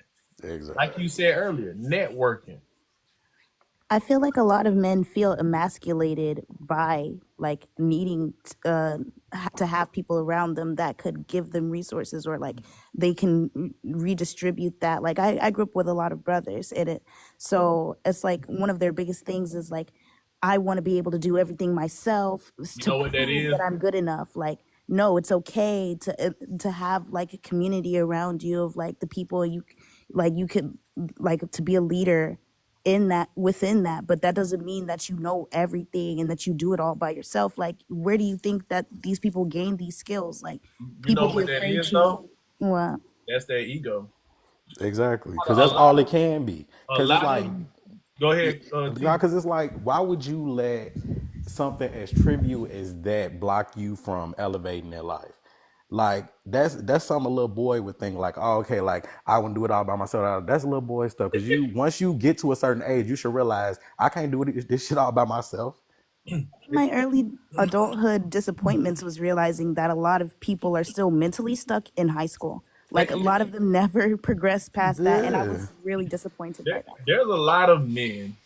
Because again, I'm talking to the fellas because y'all need to hear this shit. You know what I'm saying? This you fixing this about yourself will help you with women. That's just what it is. But that ego and that pride will have a lot of that. That is the number one thing that puts men in jail and in the dirt. Is that pride and that ego? Pride and ego will hold you back from opportunities. It'll hold you back from relationships. It'll hold you back from being a good parent. That pride and that ego, you need to learn at a young age to let that shit go. Now, I'm not saying be a pushover. I'm not saying be uh uh a noodle back, but don't be so full of yourself to especially especially you can't have pride and ego when you don't know shit. Exactly. That's the biggest thing. If you are a subject matter expert in something and someone is trying your intelligence on it, by all means, stand 10 and talk your shit. But if you don't know how to do something, if you are ignorant, or you are lacking knowledge on a subject or instance, do not let your pride and ego get in the way of learning. Always be a man when you don't know something to be open to new information. Exactly, because you got to be coachable. Especially when that information can be of service to you. Yeah, because look, you like you said, if you're not coachable, you're going to look up when you get 30, 40, you're going to be like, damn, what did my life become? Be coachable. Because, bro, if I let my, like when I was building this house, right, I didn't know shit about building a house. I didn't know nothing about it. But my wife said, well, honey, this is older guy at my job. Somebody give me static. She was like, well, babe, this is dude.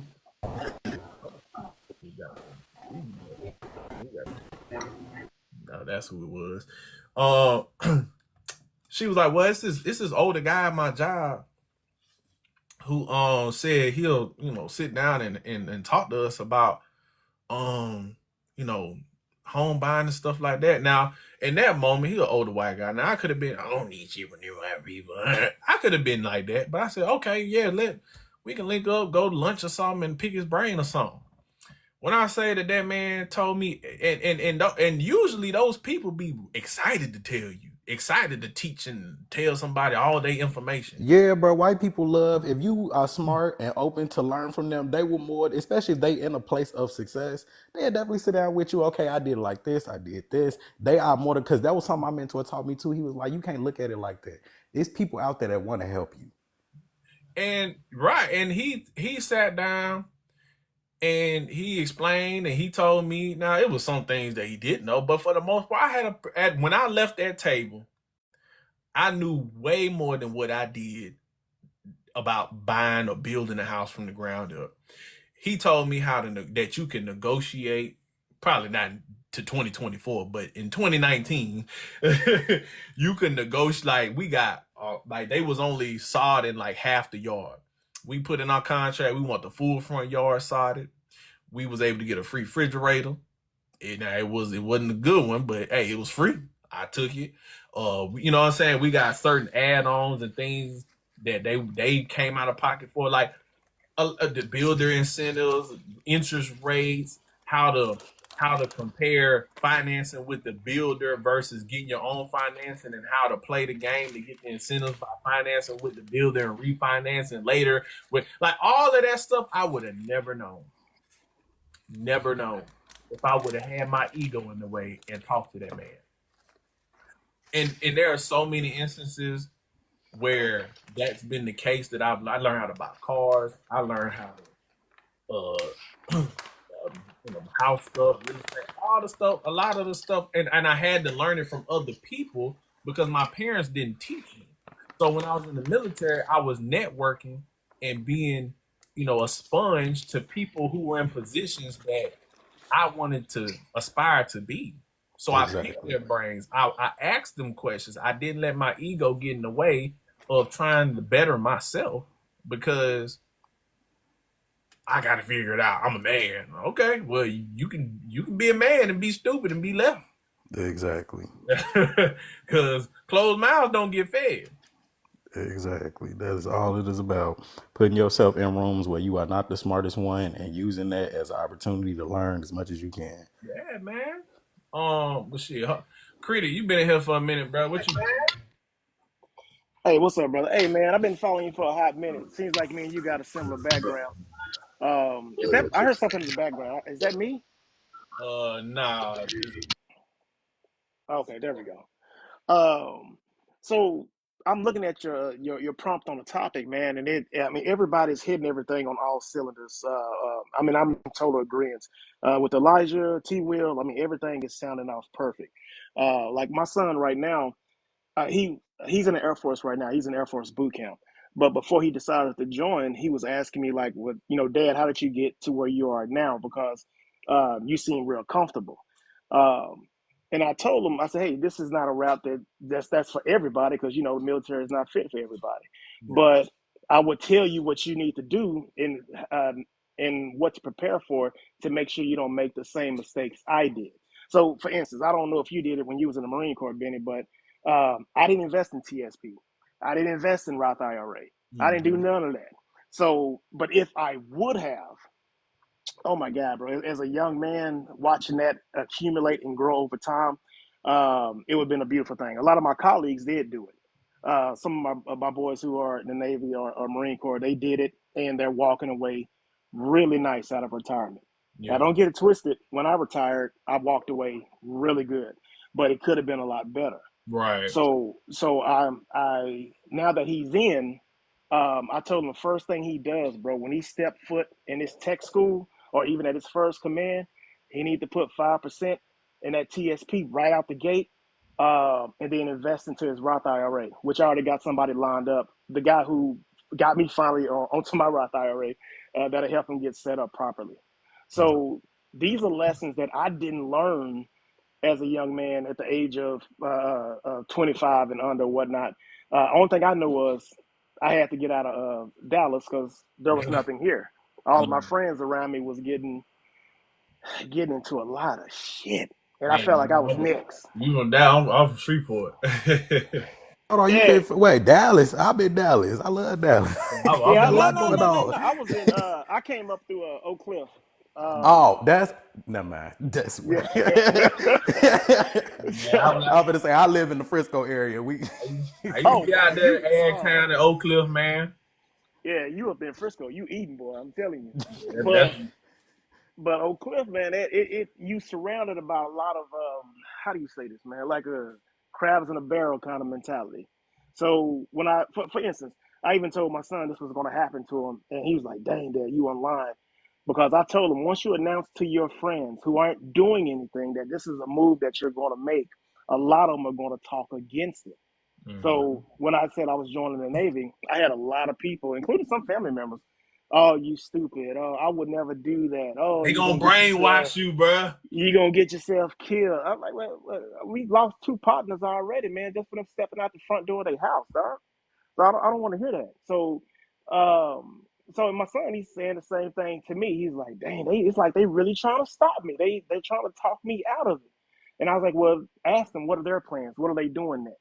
And no one can really, when he's talking to him, no one can really give him an answer. And the funny part is, now that he's made that move, two of his best friends have reached out to me, and I'm taking them up to the Air Force recruiter to speak to them because now they're interested. But these are the same two people that were telling them not to do it. So I think to when I'm looking at your prompt when you say it's 25 year olds, is it too young? I don't think it's too young, bro. As long as you have the right people in your corner who is preparing you. But if you are not prepared and you're flying in blind, it can catch you off guard, and it makes it seem like you don't know what you're doing. You're flying at the seat of your pants. But I think between like I was listening to Elijah and T. Will, they was hitting on very high marks on what I was thinking. So that's where I'm sitting at right now. So I'm gonna land right there. Yeah, for sure, for sure. Love what you got. Oh, I mean, I kind of said my piece. I was like, it's 25 still young. Yeah, kind of, but not really. I'm 22 years old, but I have seen like I've tried to date older people thinking that it was going to be better for me, but even people as old as like 27, 28 still didn't really have like what they wanted to do with their lives figured out. And it's like I don't even need it to be perfect. Like I just want you to know in what direction, and it's like how are you that age and you still don't know if you want to get married and you still don't know if you want to start a family and all of that. And it's because we're not really taught the importance of that. Like we are, but like nobody really listens to that. And I've just noticed in like my generation specifically, it's sort of just like everybody is like a live in the moment sort of, don't really plan for the future. If it happens, it happens sort of thing. But that's a really loose way to live your life. And I don't know if white people really have that problem. I You feel know like that. why? Oh, they do. They Yeah, do. they do. But you know why? But they'll still get married. Yeah. But you know why? A lot of the people are like that because it's easy. It's easy to just wing life. That doesn't like winging life doesn't require work. And what I mean by Exactly. that, it doesn't require you to make sacrifices. It doesn't require you to have discipline. It doesn't require you to tell yourself, "Nah, I'm not good. I shouldn't do that." It doesn't. There's no expectations when you just out here winging shit. Something else that I noticed is that a lot of people don't have a life purpose until they have kids. And like, you know, I was pressured at 21 to start having babies and all that because I have like cousins who are 16, 17. Like they use their like really young youth to like do like, young nigga shit. Like That's excuse when my like your discernment comes in because you got to think about the type of situation they in. They're like, okay, they had kids young, so they just telling me to have kids young because that's what they know. Like that goes back into being around people who have excelled in life and done different things. Because they're gonna tell you the complete opposite. They're gonna tell you, why would you be doing it at 21? You the need to crazy be thing the crazy thing is like my parents sort of like because they're guys, right? They helped them, they coddled them or whatever. I was always told if I ever got pregnant young that I would be out of the house or whatever. And now they're all living in his house with their babies and their girlfriends or whatever. They haven't even married these girls. I'm just like at this point, why not? Like they call them wifey, but then they're not actually going and getting the papers done and stuff. And it's like they're just a I placeholder. That's all it is. it's just like you already have the kid though. And it's like they look at me like okay, then if you're not doing that, then what are you doing? And I'm just like I'm focusing on my future career and school and all of that. Like and I don't know, they feel like, oh well, you're not having, and their parents had babies young, they started having babies at 17, so it's like they want to keep the generational curses going. I'm not sure. And Yeah, so that's how it is. this notion that people want to hide behind, like, well, we weren't really taught marriage in our community, and like, yes, we know right from wrong. Basically, right. Like, you know right from wrong. You know that all the statistics show that marriage is beneficial to family building and wealth building. All the information is out there. You might like where you had to see a good example comes into play is actually having the inner workings of actually relationship. But the general senses of marriage working, we know right from wrong. We know that. Now, as far as like the interpersonal aspect of it, as far as the ins and outs of marriage, relationships, and stuff like that. That's on a case by case basis at that point. That's like, Right. y'all gonna go through the different things. But even I feel like a lot of people ain't never really been in love before. Because if you've been in love, all those rules and these regulations and stuff, they go right out the window. Some But you people like you don't in believe in it. love with like that's because they not opening themselves up to feel that type of emotion. You got to be able to open yourself up to feel the things that your body is, what you feeling in your body. You should be able to feel things in your body and be like, okay, why am I acting like this? Why do I feel this way towards this specific person? And then you look at it a little bit and you examine, like, okay, I might be in love with this person. You see where it goes. If y'all going to marriage, then y'all go, that's the next step y'all take. But you're going to want to spend your entire life with that person anyway. So you're going to be open to going through the ups and downs with that person. Yeah, because that's why, like I said, I didn't understand that whole stupid ass lottery loyalty test with Shamar, his homeboy. Because I'm Yeah, it's like, like why if I'm making $300,000 now, I'm come back home, we up. Like right, we up. Like bro, when I got the job that I got now, the first thing I want to do is tell my like, baby, we good. You know what I'm saying? Like, shit, we like I'm going out to progress every day so that my woman can be straight. Like, like like I said, a lot of these dudes are living vicariously through the balls of other men. Because, oh, she could cheat on me, bro. Oh, she gonna take half. Half of what? You don't even have half of anything to take. exactly. And Half of an imaginary bank account. and him and again with that situation, him and that girl been together for 4 years. They've been paying bills together, doing everything together. So if you was to make this $300,000 and then later on down the road y'all get divorced, at the end of the day, that woman was there with you from the beginning. Exactly. So give her her peace and let her go on by her day. Like if me and my wife got divorced today, I would give her her cut and I would go on about my day because we built this shit together. There, why would I not give her half of what she helped me build? Exactly. Like something that makes me upset is the fact that I was in love. I was in a 2-year relationship. I knew from the beginning like that I wanted to marry this person. They knew that they wanted to get married at first, but then like as we started intermingling our families and stuff, their brothers were just like, no, like you still have time. You should go and do that. So he ended up leaving me because he didn't want to get married. And Now fast forward 5 years. It like this is how you get those women who drift to those sprinkle ladies and shit like that, and you get those guys that drift towards Cooley from No Fugazi and Passport Bros. Because you look when you're 30 years old and you look back on your dating life, and he looked back, he be like, damn, bro, I should have thugged it out with her. Damn, I should have made some shake with him. He was really there for me. She was really there for me. Now I gotta be in these streets, and I'm 30 years old. I'm 35 years old, and I'm sifting through Tinder apps, digging through the leftovers, trying to make a goddamn plate of fucking steak out of goddamn roast beef bits. And it's like that's not like you. That's not how that works. That's not how that works. A lot of we know ain't nothing out there.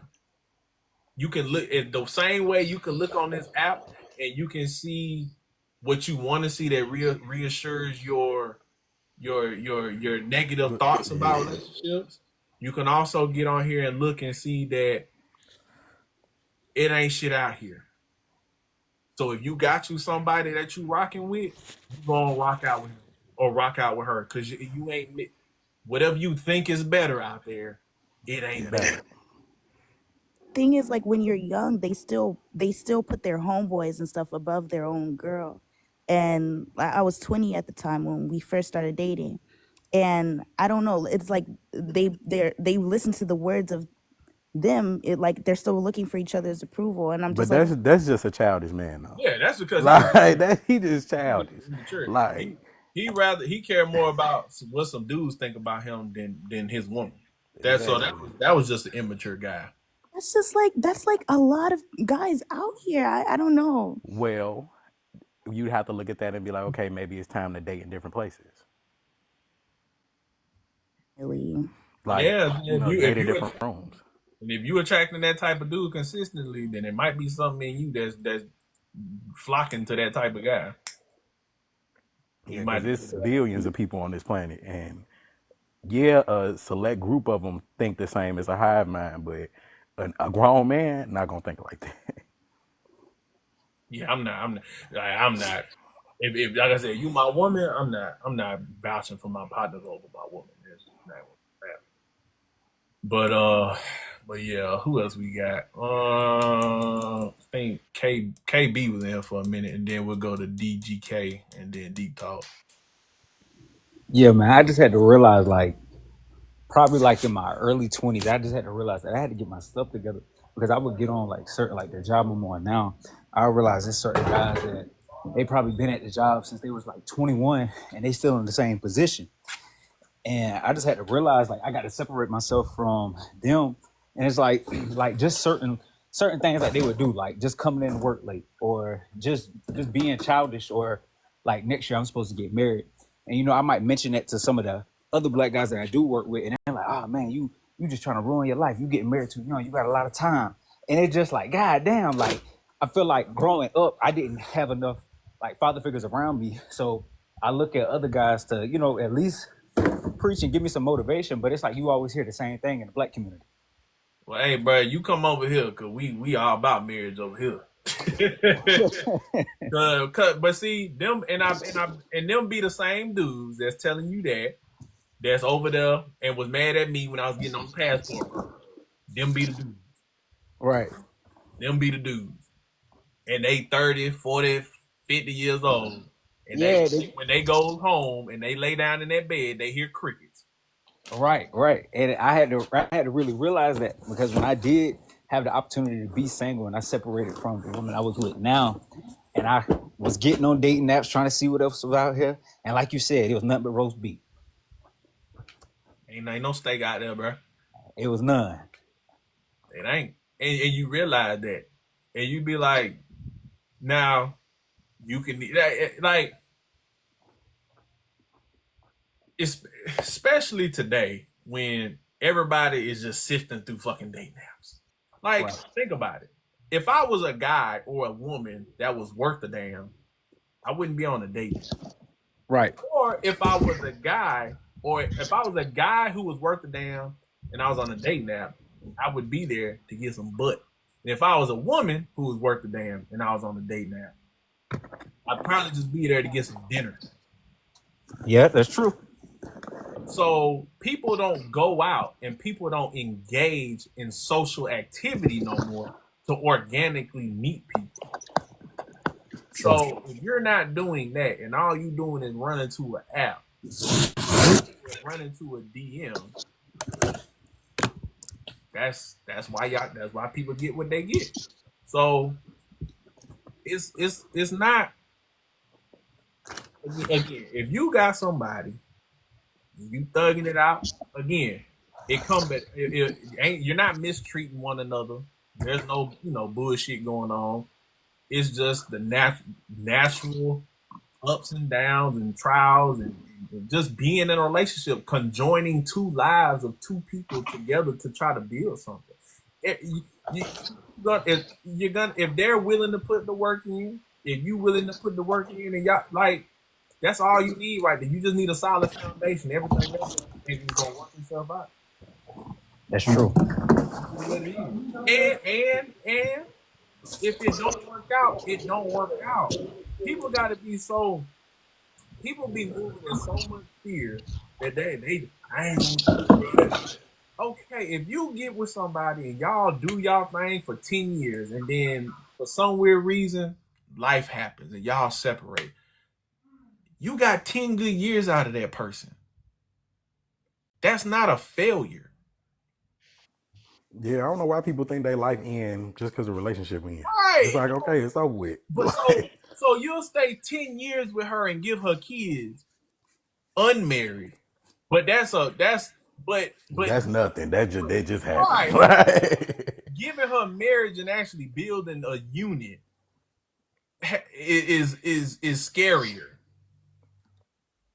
But then be the main ones mad when they have no rights, or the woman has the upper hand on them when they take their ass to court for their custody. But if you was her husband, you have equal say in that shit. Yeah, exactly. But what do I know? Marriage is just a piece of paper according to black people.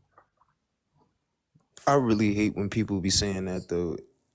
It's just a piece of paper, or they be treating marriage like it ain't much or it ain't nothing, or how the people only focus on the negative stuff. Like I could have sworn you pretty much mentioned before, people only focus on the negative part of it. But once you really been in love with someone, then you really like your mindset gonna work different. Or if you have your own standards, you feel me? I feel like you gonna get by for. Yeah, bro. You had 10. If y'all gave each other y'all for 10 years and it ran its course and y'all went y'all separate way, that was 10 years that you did your thing. Marriage isn't for everybody. Okay. It's not for everybody till you meet that right person. I Well, promise. not even. Marriage isn't for everybody. But then you'll shack up and have kids and do everything that marriage consists of with somebody, but then turn around and say marriage ain't for everybody. What about, matter of fact, just come up. Just come up. Express your thoughts, because that's usually when that shit fall through. But damn, KGB love. Deep talk, what you got, bro? Yo, how y'all doing, man? What up? Man, my opinion is 25-year-olds still young? I feel like it is on a lot of situations, depending where you at in life. It's young. In many situations, you know what I'm saying, whether it's a mental state, a physical state, a spiritual state, it's a lot of youngness in that. But at the same time, for others that had to grow up early or whatnot, it's old. And you know what I'm saying? Once you've been mature a long time. You feel like 25 is around the time where you're supposed to be mature and have everything at plan. But I think some people forget life happens, and they tend to forget 25 as a young estate for some folks. That just with that. And do you think black community is childish as a whole? I do, for a lot of reasons, especially in this generation of time. Our community is like, it's a lot of bad business, man. You know what I'm saying? See, I grew up with a two-parent household, and I was raised no matter what to say yes sir, no sir, yes ma'am, no ma'am. And you got a lot of old heads that's 40, 30 some years old, 45 in a sense. You know what I'm saying? They don't like for you to say yes sir, no sir to them. So that kind of, you know what I'm saying, that blinds the lines on respect and in some sense or whatnot. So I feel like in a lot of things that they teach, they don't want a lot of them learn what they learned the hard way. And some of them in the black community, they get aroused by seeing some others fall by the wayside with something they could have taught them. So Absolutely. I most definitely feel like we're childish as a whole. You know what I'm saying? Of course, you got your own nicks and crannies in there, the one that's not. But as a whole, it bad business. Exactly. Yeah, Kawasi, man. the Peter Pan syndrome, and I want to add on to what the brother Deep Talk is saying. Absolutely. We as a people are very childish, and it's not our fault entirely. I The feel thing, like, I feel like it is our fault because we take control of a lot of stuff that we want to take control of. Like, for instance, right, my pops was a bishop and my mom evangelist, but that, we still face trials and tribulations along the way. And I realized a lot of people that can get themselves out of situation in the black community, we yes, it don't. is. You know what I'm saying? Yes, it is our fault, and I totally agree with everybody in the Hold on, comments. let me hold you.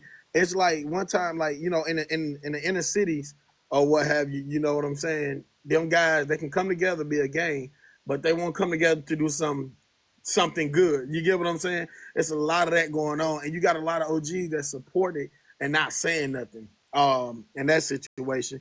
And then the last thing you said, I can't really read the Go ahead. there's such thing as too late. I feel like no, it's not a such thing as too late until you gone, till you passed away and gone.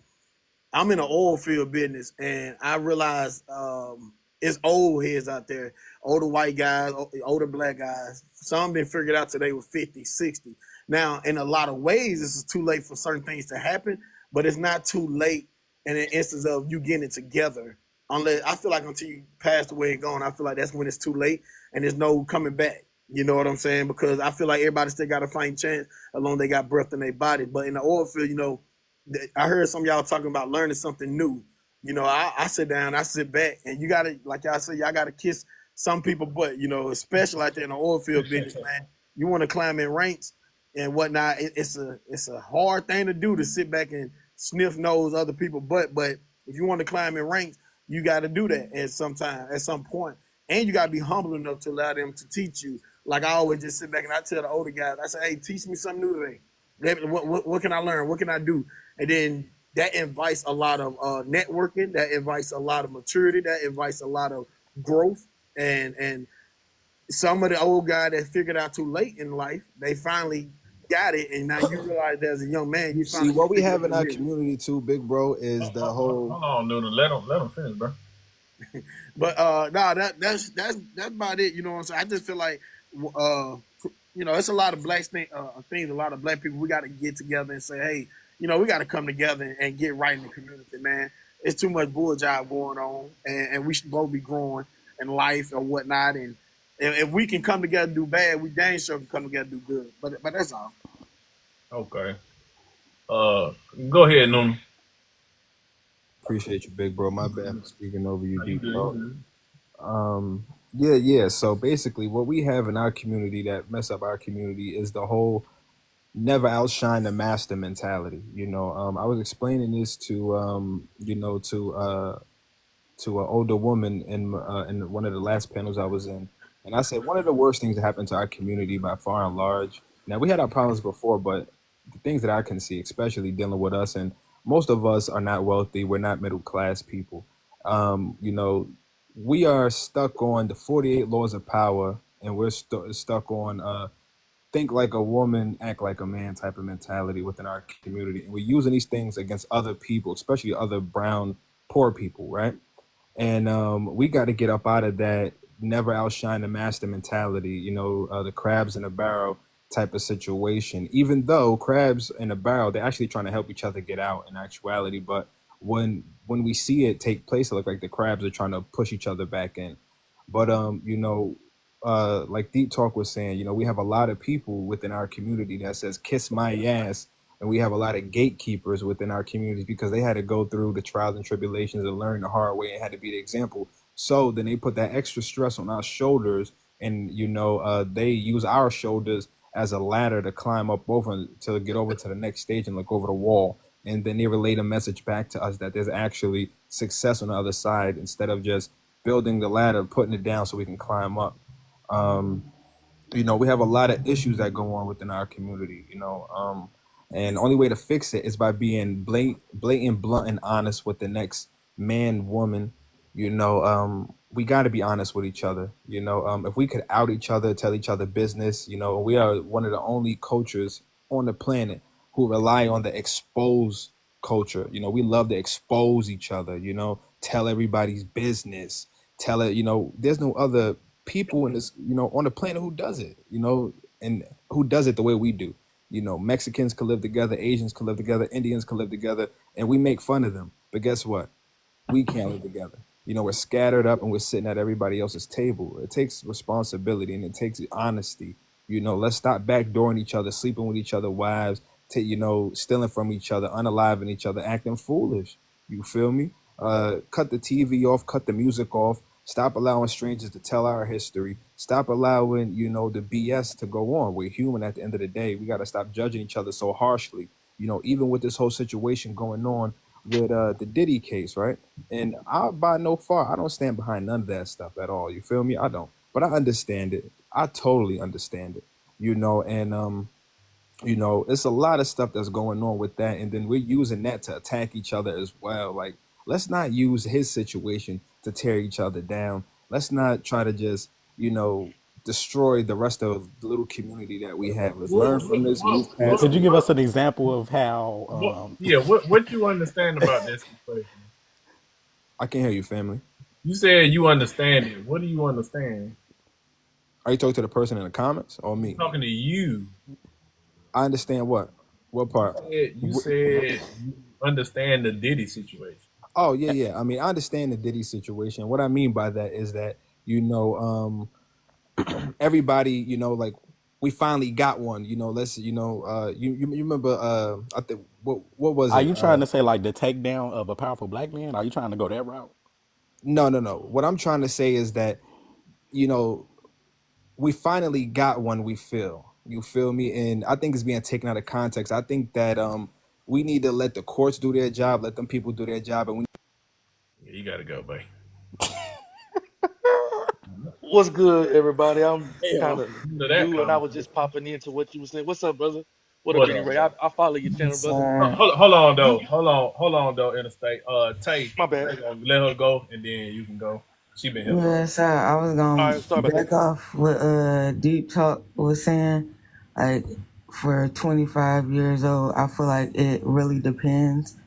Like, so if you go through something such as trauma, like, it can, mess up, a lot of stuff mentally, physically, or spiritually, and cause you to, not be able to do things that you feel like you should be able to do.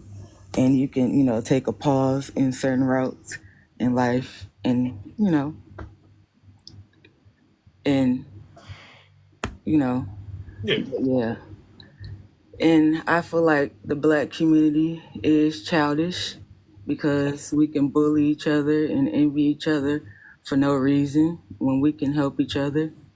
It's not that serious when it comes to certain things. We know we love each other, but in certain senses, we seem to bully each other, like I said, for no reason. And I feel like when we come out the womb, we know our purpose, but we just have to figure it out. And as long as we live, we continue to have more and more purposes, such as you were talking about earlier. You figured out your purpose as in buying a house. Like, if you didn't sit down and pause your ego, you wouldn't have figured out that purpose as in buying your house. That would have crushed your purpose in buying your house. So that right there was a purpose. And is there such thing as too late? I don't feel like there is. I feel like you continue on in life and do something, but it may come in a different form. You know what I'm saying? You just have to figure out what that is, what that test is. So yeah, that's my take on it. Appreciate that, Tay. So I think that this the notion that it's never too late, right? I think that's along the lines of the Disney fairy tale that we tell ourselves to make ourselves feel better about the choices in our life. Because we always think we got a fighting chance, right? Now, as far as just being a productive citizen, I do think that it's not too late to just live your life. But I'll say this, right? So I'll give this personal example. Bitcoin. Now I had the luxury of knowing about Bitcoin back in I'll never forget 2014. I'll never forget. I was in the gym. Me and my partner Sammy, we was in the gym. Q80, if you ever been to Norfolk Naval Base, the gym over there by the piers. And they was just taking off that dude off the plane for Ebola. And he was in that bubble. And they was talking about the crash that was supposed to come with Bitcoin. And they was like, oh, it's a scam. It's going to crash. The economy is crashing Bitcoin. And I'll never forget, it was this little quirky, weird looking Navy white dude. And he said, yeah, man, you guys should buy Bitcoin. I'm looking at him, what the fuck you talking? Mind you, this is around the time when it broke 100 and then it started crashing to like $80. He was like, yeah, man, this is the perfect time to buy Bitcoin. Every time, all my paychecks, I go in the barracks. I don't have a car. Like I live below my means, and all my money goes straight to Bitcoin. I've been investing in it for like 2 years. Like, all right, bro, whatever. And so I'm like, all right, cool, whatever. Fast forward, 2018. This is around springtime, so like May 2018. This is at the time when Bitcoin is about $1,000. It just broke like 1,000. It was doing this little run, $1,000. I had just got my VA disability payback. So I had about 20 racks. Now, I bought in at the high during that time, which was about 1,100. I bought in Bitcoin. I had about 10 Bitcoin. It was about 12, 13 whole Bitcoin that I had at that time. Then after the bull run, it tanks again. It hit now mind you, at that time, 20 racks was about the most money I ever had in my life in one time in a bank account. And I used all of that to buy the Bitcoin. It tanks again, it hits like 8 something, and I panic. So I'm like, fuck this, I sell it. Give me my money back. Fast forward to the pandemic. Bitcoins is probably not the pandemic, but skip over all that. Fast forward to now, Bitcoin's almost $100,000. If I would have just kept my Bitcoin, because I did buy again during the pandemic, but that's here nor there. If I would have just kept my original 13 Bitcoin at $1,100 today, if I would have just held on, I probably wouldn't be on TikTok talking to y'all. Patience. So the notion that it's never I'm never going to be able to buy Bitcoin like that ever again. So this notion that it's never too late, that we always have a chance.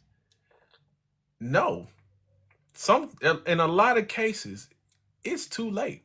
And I think we don't want to admit that because it makes us have to face that we fucked our lives off in certain cases, that we did make poor choices, that it makes us accountable in life. You know what I'm saying? So there is a notion that sometimes It's too You late. are too late. I believe in a various situations. Yeah, it's a lot of situations where it's too late. But I feel like, in a sense of getting yourself to a recovery Yeah, standpoint, yeah, to get better and back on board. You get what I'm saying? Like yeah. the old head out there in the oil, he was just like he married early, he lost out on his family, this and that and the third, and he got back out the oil field, went to jail for a little time, whatever, whoop the whoop, and 10 years later he got back into the oil field. Now he's ministering, teaching the youth, and getting everybody back together and get his life back on board. So I mean, in a lot of situations, it can be too late for that certain situation. But I'm saying in a sense of you got breath in your body, it's not too late to get yourself right and get back on board. Yeah, like if you don't have responsibilities and stuff like that, like you don't have kids and you are still like you may be going in 30, 40 and you still kind of try to figure it out. Okay, you can get a little bit of grace, but you still need to by that point know exactly what you're doing Yeah, and moving with intention. you know, Oh no. you got to know what you're doing. At a while, you know, the older you get, the wiser you're supposed to become. But and for some, they hold on It to just don't happen exactly right. because even like Some with it just don't the happen. But with others, it click early. Some people are blessed with maturity. Some are not. Some are blessed with I call a situation that happens early on in my life.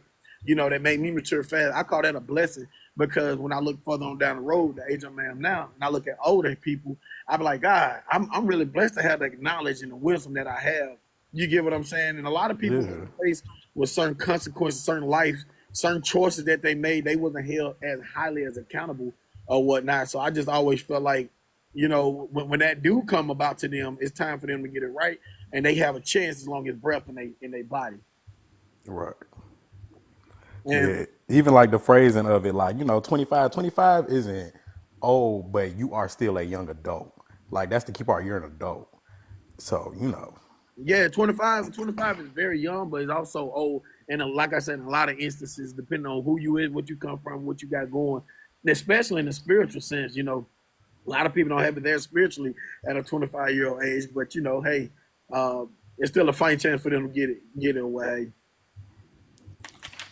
Yo, I think we have to kind of put it into perspective because, like Benny, I'm in the well, I think Benny done got out now, but I'm in the military Yeah. and like when I first joined, I joined straight out of high school, so it was kind of, and I'm still in shit. I'm in my uniform right now, but it's like when I turned 26 and I started to really think about everything, like I wish we had these conversations, especially for young black people, because a lot of the stuff that I have accumulated materialistically over time, I didn't have to do, but the only reason I felt like I was doing it was because I could never get it when I was a kid.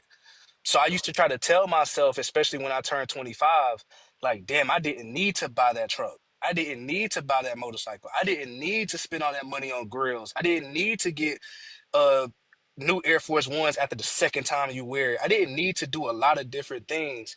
Now I'm paying for now at 26, I'm paying for the sins I created when I was a kid, when I was a young teenager.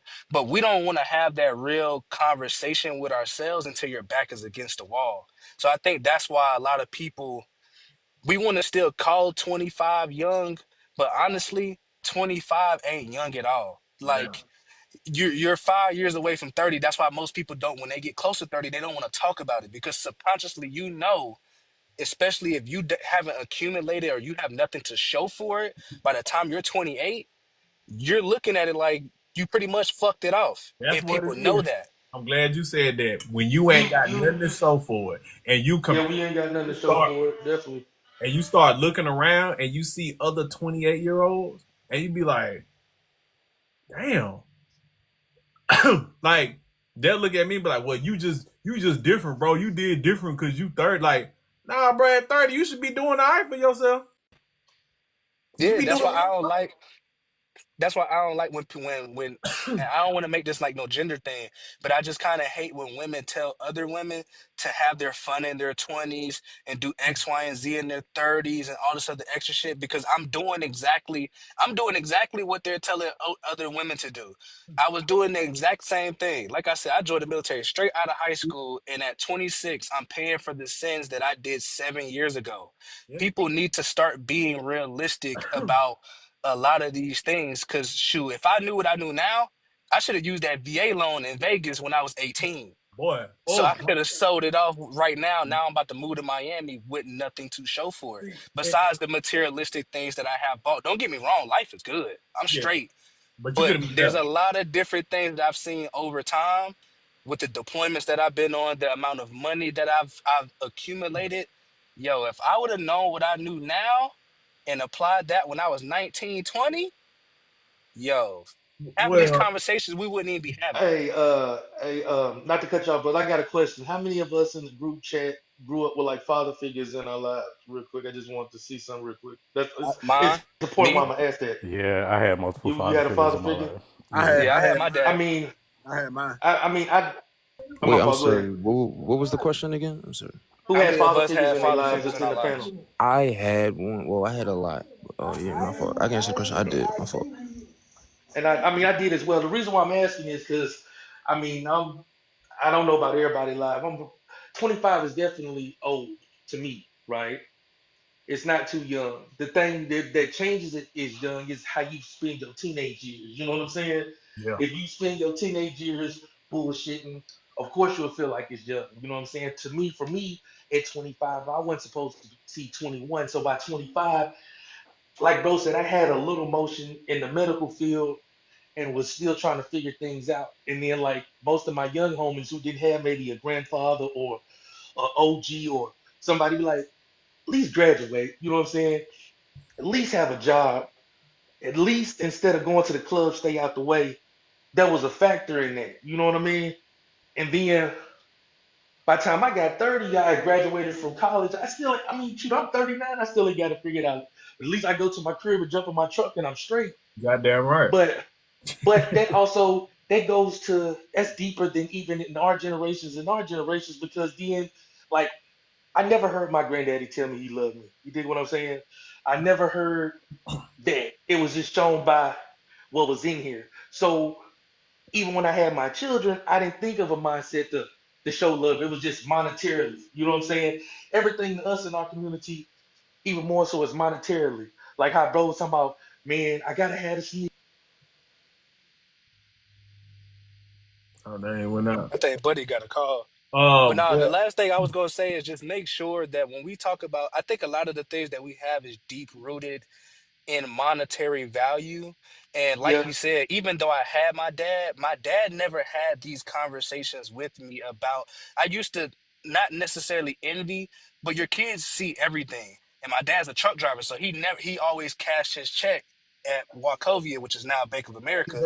So I used to see him thumbing through them racks, but I would still be wearing the same clothes from last year. So when I got in the military and I was able to buy my own things, I spent a lot of the years, I spent probably about from 18 to 23 buying things that I didn't need to buy to satisfy the shit that I didn't have when I was a child. So yeah. now, like I said, at 26, I'm trying to recoup all that. We don't have conversations with our kids about, well, I don't have any kids, but I already know that people don't have these conversations about credit. Everybody assumed that they had 720 or higher. When I know people in the military with 500s, like but you know what? there's But see, I'm from a military city, so I see like I seen the game. Like I see how like even the military is a game because most of my family was in the military. I was gonna go to the Navy, right? Like so, I got young homies that's going to high school right now. I be like, look, bro, if you are gonna go to the military, don't go in there and get no Hellcat, bro. Don't just go in there, you know what I'm saying, live in the barracks and think you gotta drive because it like you was talking about the credit, right? I've seen multiple people that go to the military ruin their credit trying to keep up with the Joneses and then end up with nothing. So like to see yeah, like that's a brothers fact. like young brothers like Benny and yourself that they got their mind together. It's great. Like I tell all my young homies all the time, bro, look, I made my mistakes. I ain't never want y'all to follow my mistakes. This shit was bullshit. But the thing is we don't have a lot of independent thinkers. It's not the younger, oh, we don't have nobody willing to stand on. I'm gonna do what I want to. You can't tell me to do what I, you know what I'm saying? Like Yeah, my most sister. of our in most of our neighborhoods, just being smart is looked at and frowned upon. It I know some intelligent young brothers from ghettos that they dumb themselves down so much to the point that they couldn't even use it anymore. You know what I'm saying? Because if you don't use it, you will lose it. And I know that by my knees bad from basketball and other, BS things. But I mean, it really starts from each one, teach one. If you can give that seed of knowledge to one person, that shit grows. You know what I'm saying? But it's like the internet is turning us against each other. Like your conversation you having, young brother. Like we supposed to be able to talk like that to each other. If we can't talk like that to each other and not tear each other down, then how's it gonna work? You know what I'm saying? Like motherfuckers is afraid to look in the mirror. Shit, cause I beat 2 5-year sentences. You know what I'm saying? Shoot, I got a 3.10 GPA in college and I'm finna graduate again. I Good made job, bad bro. choices. I played basketball. I tore my ACL a long time ago. Like I told myself, you ain't gonna make it to the NBA, brother. It's time for a change. But a lot of people don't want to look in the mirror and say it's time for change. And like bro said, greed. Like in our neighborhoods is greedy because when you grow up with less than, you willing to do almost anything to get more. And that's the issue. Facts. That's the issue. You know what I'm saying? Like even with anything that's not good for you is gluttony. You know what I'm saying? Like Or we want, even we if you want, we growing with want, we want. less. Yeah, even if we, what I'm saying, degrade ourselves, all that, just because we never really had more. You know what I'm saying? So, and that mindset goes deeper than just our generations or the generation before the generation before. Just like, case in point, like our own skin color set up Malcolm X. That's deep. You know what I'm saying? Our own people sold out Martin. So even in when we trying to give positivity, we still tearing each other down because I might not like the way you say your message. Like, damn, he's saying something positive, leave the brother alone. You know what I'm saying? Unless it's something negative. So regardless of the message, we always at each other neck. So somebody in the I was gonna talk about it when it popped up, but y'all was spitting that. My You bad, I'm at good? You work, bro, good? and trying to work and, Uh, and chop in. that's why I write it down so I don't forget. So it was like, well, like you can't look at everyone else because everybody's journey is different. And again, that goes back to something that we tell ourselves to make ourselves feel better. Because are there nuance? Is there individual nuance? Yeah. But generally, we all are going through the same. It's a roadmap There's to a every wit right. lifestyle. There's a general consensus of what like common things that we're all going through. Cause if everybody was so special and everybody was going through so much different shit, how can we then get on these apps and talk about and relate to one another? We talk about dating. We talk about things we go through in jobs. We talk about when I made like videos wouldn't go viral if people could not relate to them. So this notion that everybody's just going through special, like no, there's commonalities across the board with things that we're going to experience. Now you might sprinkle a little nuance in there, but for the most part, we're going through the same shit. We're dealing with the same thing. I It's the agree with that. anecdotal shit. My And bad, Nunu, because I know you was trying to. I know you've been trying to chime in. Go ahead. Thank you. I agree with you, Beanie, and I kind of wanted to bring it back to what Nini said because I seen somebody in the comments too saying that greed causes you to overextend. But if I've been hungry my whole life, you get what I'm trying to say? And then I finally achieve or get something, right? And Yeah. like you said, I haven't had nothing, but I watched my parents have all of this stuff. Why wouldn't I spend? Why wouldn't I splurge? Why wouldn't I satisfy myself? I feel like once again we have to start with the self-help and helping people find the roots of their issues. And like you said, why are we all laughing about this if everybody's so different? How can we all relate to each other? It's because Black people have a common thing where they laugh about their jokes, they laugh about their pain instead of actually digging in deep and figuring out what's wrong. Why are we hurting like this? And So at what I've point been to does that therapy point. come into this conversation then?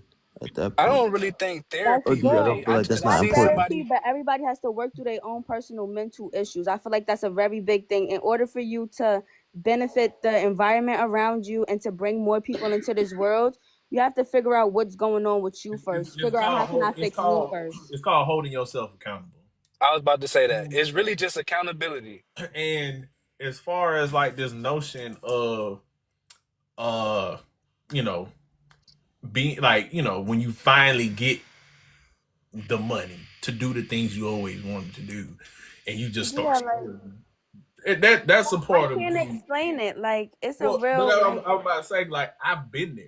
Like, me too. when the pandemic hit, that like that was the when my money started. That's when I start hitting my financial stride. Like, it clicked, and that's how you see all them video games and them Dragon Ball Z statues and all these shoes. And I went, the car. I said, but even before that, when I was buying when I had a RT Charger and a fucking Hellcat in the same driveway. When I got rid of that Hellcat and that Charger and bought a ZL1. When I got rid of that and bought another Hellcat. I got rid of that, bought a fucking another wide body Scat Pack.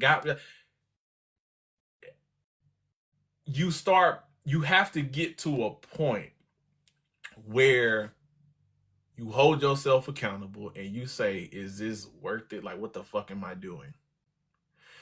Because some people don't have that revelation. When you're buying all this stuff and you're getting all these things and you like, I'm about to say, Benny, do you think it just takes certain so do it you think takes. it just takes certain situations in your life to bring you to that realization? Because like I said, I'm having this same conversation with my sister, and I'm like, yo, you have a brother that's literally going through exactly what you're going through, but you're so hell bent on having your own spot, doing X, Y, and Z, whatever, whatever. And I'm like, bro, I've been there. Like I said, I stay in Vegas, bro. I don't never let a lease expire. I always move. I deploy, I cut my lease, I do X, Y, and Z. But I'm realizing now at 26, because the accountability and situations happening where I'm like, yo, I didn't have to do that. Yo, I've been doing this, I've been doing that. I did not have to do that. And like somebody said, like the satisfaction that you get from doing certain things, that shit is temporary. I don't think I've been to the club in like maybe 2 years. And I was doing that shit from 18 probably to about 23, week Well, in and week out. we all have to learn. And this is where people are starting. I think people are getting caught up in when I say, like, don't waste your 20s and stuff. Is they think you got to be perfect and figure it all out. No, it's about minimizing the risk involved with your mistakes. So I'm not saying you can't party. I'm not saying you can't spend no money. I'm not saying you can't buy some nice shit that you always wanted. But it's about doing it to the point where you're not making life-changing mistakes that set you back fucking decades, and Facts. to the point where you are in a hole you can't get out of. You know Facts. what I'm saying? Like, yeah, I bought Hellcats and all that shit, but it was never to the. I had enough sense in my head not to put, like, overextend myself and put myself in a hole. It was always things I could afford, but it's like, do I want better? So I And can, even in the, so I I'm about to can say, get even in out. the, my bad. Like, you Even in right. a relationship sense, I used to tell myself when I was a kid, yeah, by 18, I'm gonna be in a committed relationship. By 21, I'm gonna be married. By 23, I'm gonna have kids. By 25, I'm gonna have this house and all this big shit and all this other extra shit. And at 26, ain't none of that happened. Just a whole bunch of failed relationships. And I'm not financially struggling or anything, but like I said, just situations happen over time to where you become accountable in those situations. Like, if I didn't cheat, I probably would have been in committed relationships. If I was if I would have picked better, I probably would have loved better. If I wasn't in certain situations, whatever, with the women that I was dealing with, I probably wouldn't have been spending that money. I probably wouldn't have been doing X, Y, and Z. Like I said, I think it's all a realization point that people have to come to. But the whole 25 is too old or too young, in my mind, I don't know if anybody else feel this shit, but like I said, 25, I'm not gonna say it's too young.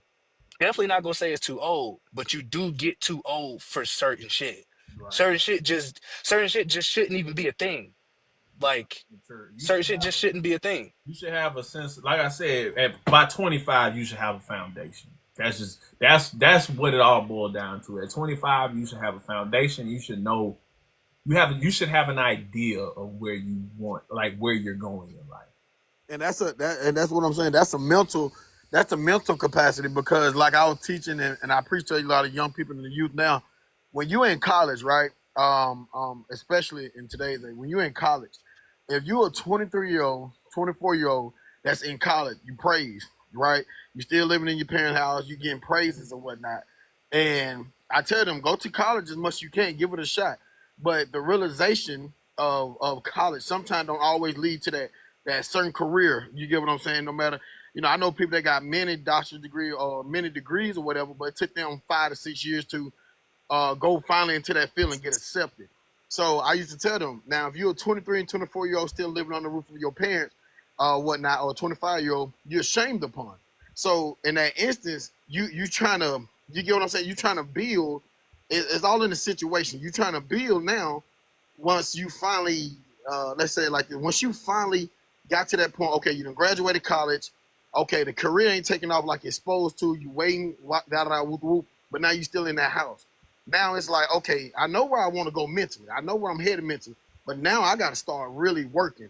You get what I'm saying? And then life happens. For me, I was playing ball, and I'm headed towards the NFL, whatnot.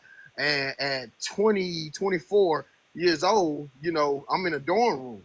And then that thing, I always had a mental capacity where I want to be, what I'm going to do. But then, boom, Pop passed away.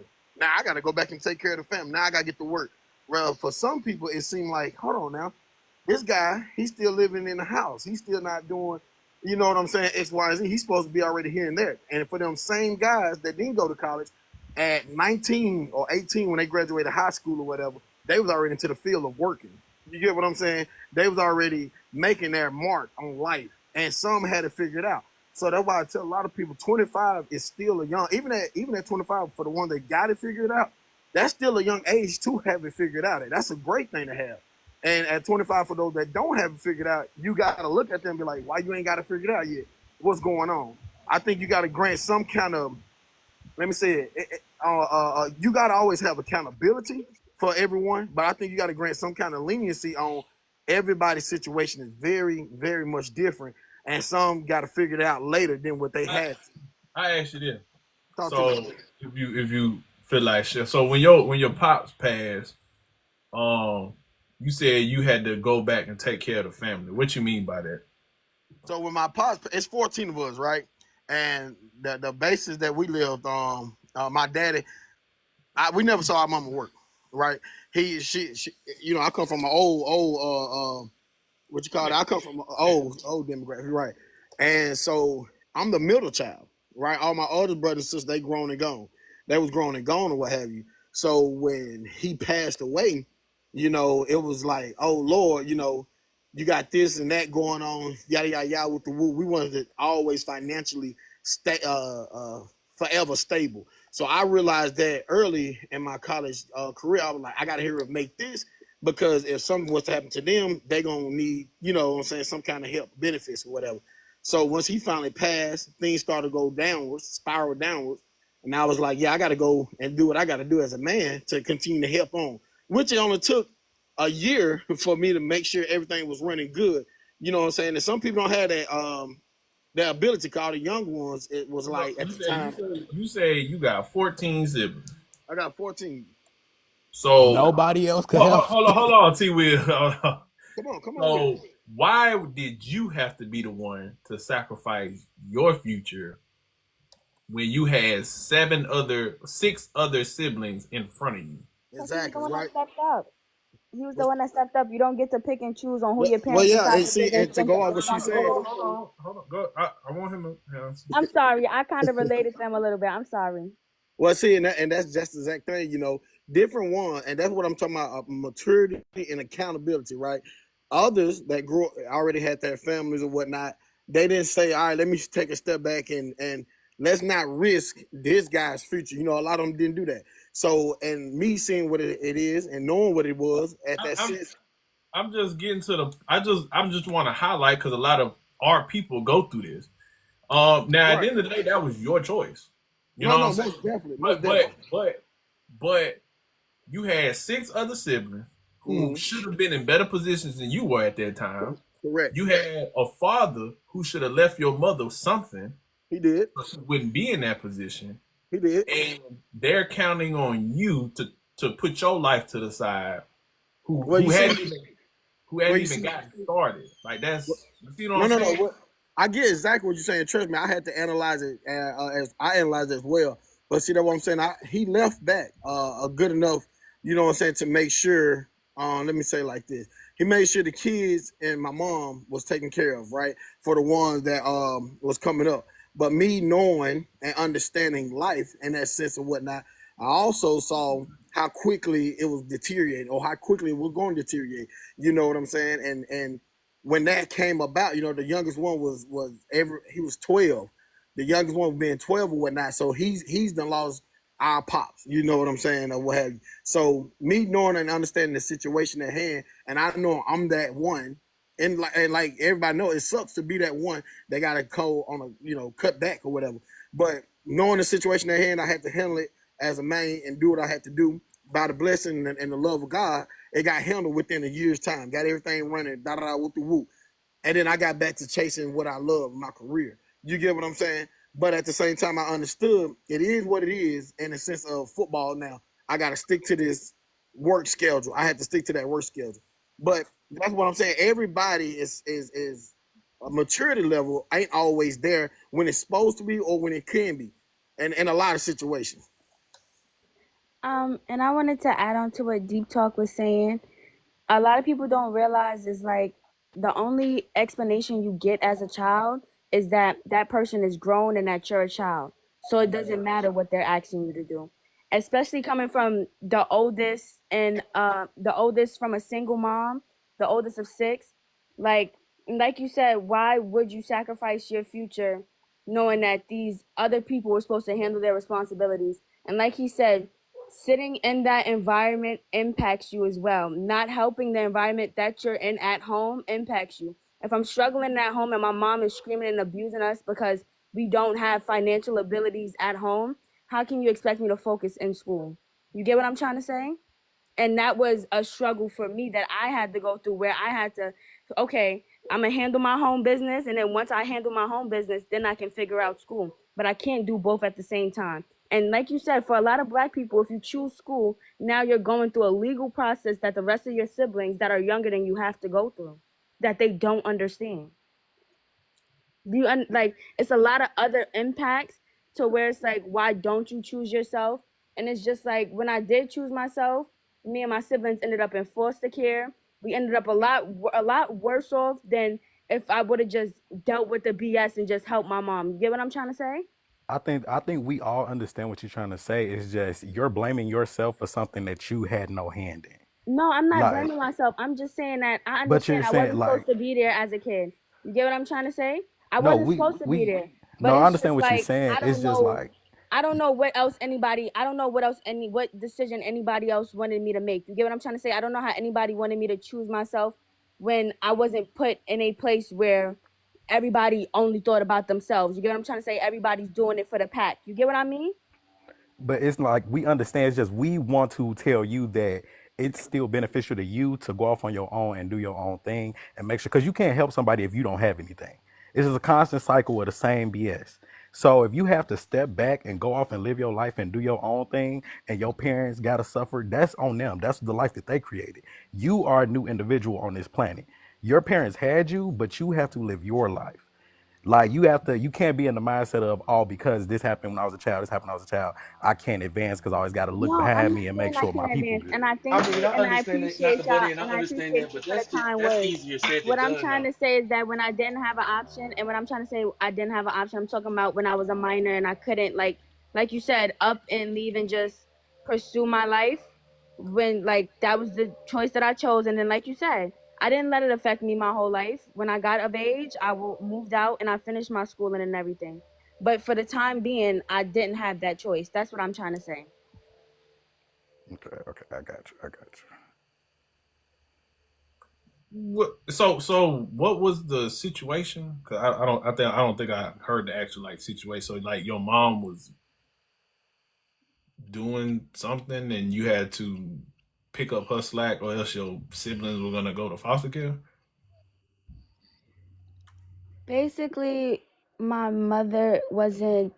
mentally well. Okay, yeah, that's all right. Yeah, I was just trying to get an understanding of the situation. Yeah, my mother wasn't mentally well, so like it was just bad. Like it was just really bad, for everybody, and I couldn't leave her alone with the kids. Like it was just really bad. Like it was really like people don't understand like how serious sometimes like situations get, cuz like you said, I'm taking my choice to mature and to learn and grow through the things. My mom, the other people that raised her didn't. You get what I mean? So they're just running around with that mindset that they're just stuck in, that I can't change. You get what I'm trying to say? And they're outside making decisions and impacting people that, like, you get what I'm trying to say? Like I can't stand here and let my siblings just go through the same stuff that I go through, because I'm this way for a reason. You get what I mean? So if I can try to help, I tried. That's my point. Like if you're putting your child in a position where they see that you're not well and that you're not mature, that you can't hold yourself accountable and take care of your responsibilities, then yes, you're putting your child in a place where they have to be responsible now and they have to step up and be an adult. Yes, Sister Bridget, that's basically what I'm saying. Okay, gotcha. Yeah, that's basically all I'm trying to say. Like, and like you said, was I just supposed to up and leave those kids there? You get what I mean? Like, So, but like this is when we start getting into the like people's nuances and what, because the the Sister Bridget, the like he said, I was the the oldest fucked of up 12. thing I that was like 12 at the time. it sounds harsh, but My siblings were all under the ages of 8. I couldn't. You get what I'm trying to say? How so was I leaving those kids because alone? because because they're so like, so there was no other family. It was just your mama. My other family doesn't help my mother. They don't associate themselves with her. Like I said, my mother has been mentally unwell most of her life. Well, You get what I'm trying to say? Like needs actual help, medical help. You get what I'm trying to say? yes, my mother was in the same situation. But what I'm saying is there's no family. It was just you and your siblings. Nobody else. Just you and them. No, there was no family. Okay. So where are they now? My siblings are doing well for themselves. My mother has gotten the help that she's needed now.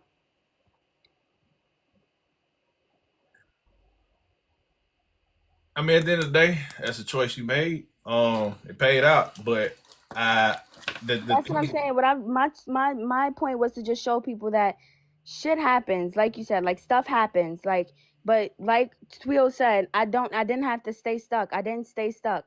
I was a minor when I had the everything in my life figured out. I handled what I needed to handle and I held myself accountable. I finished school, I got a job, I did what I needed to do.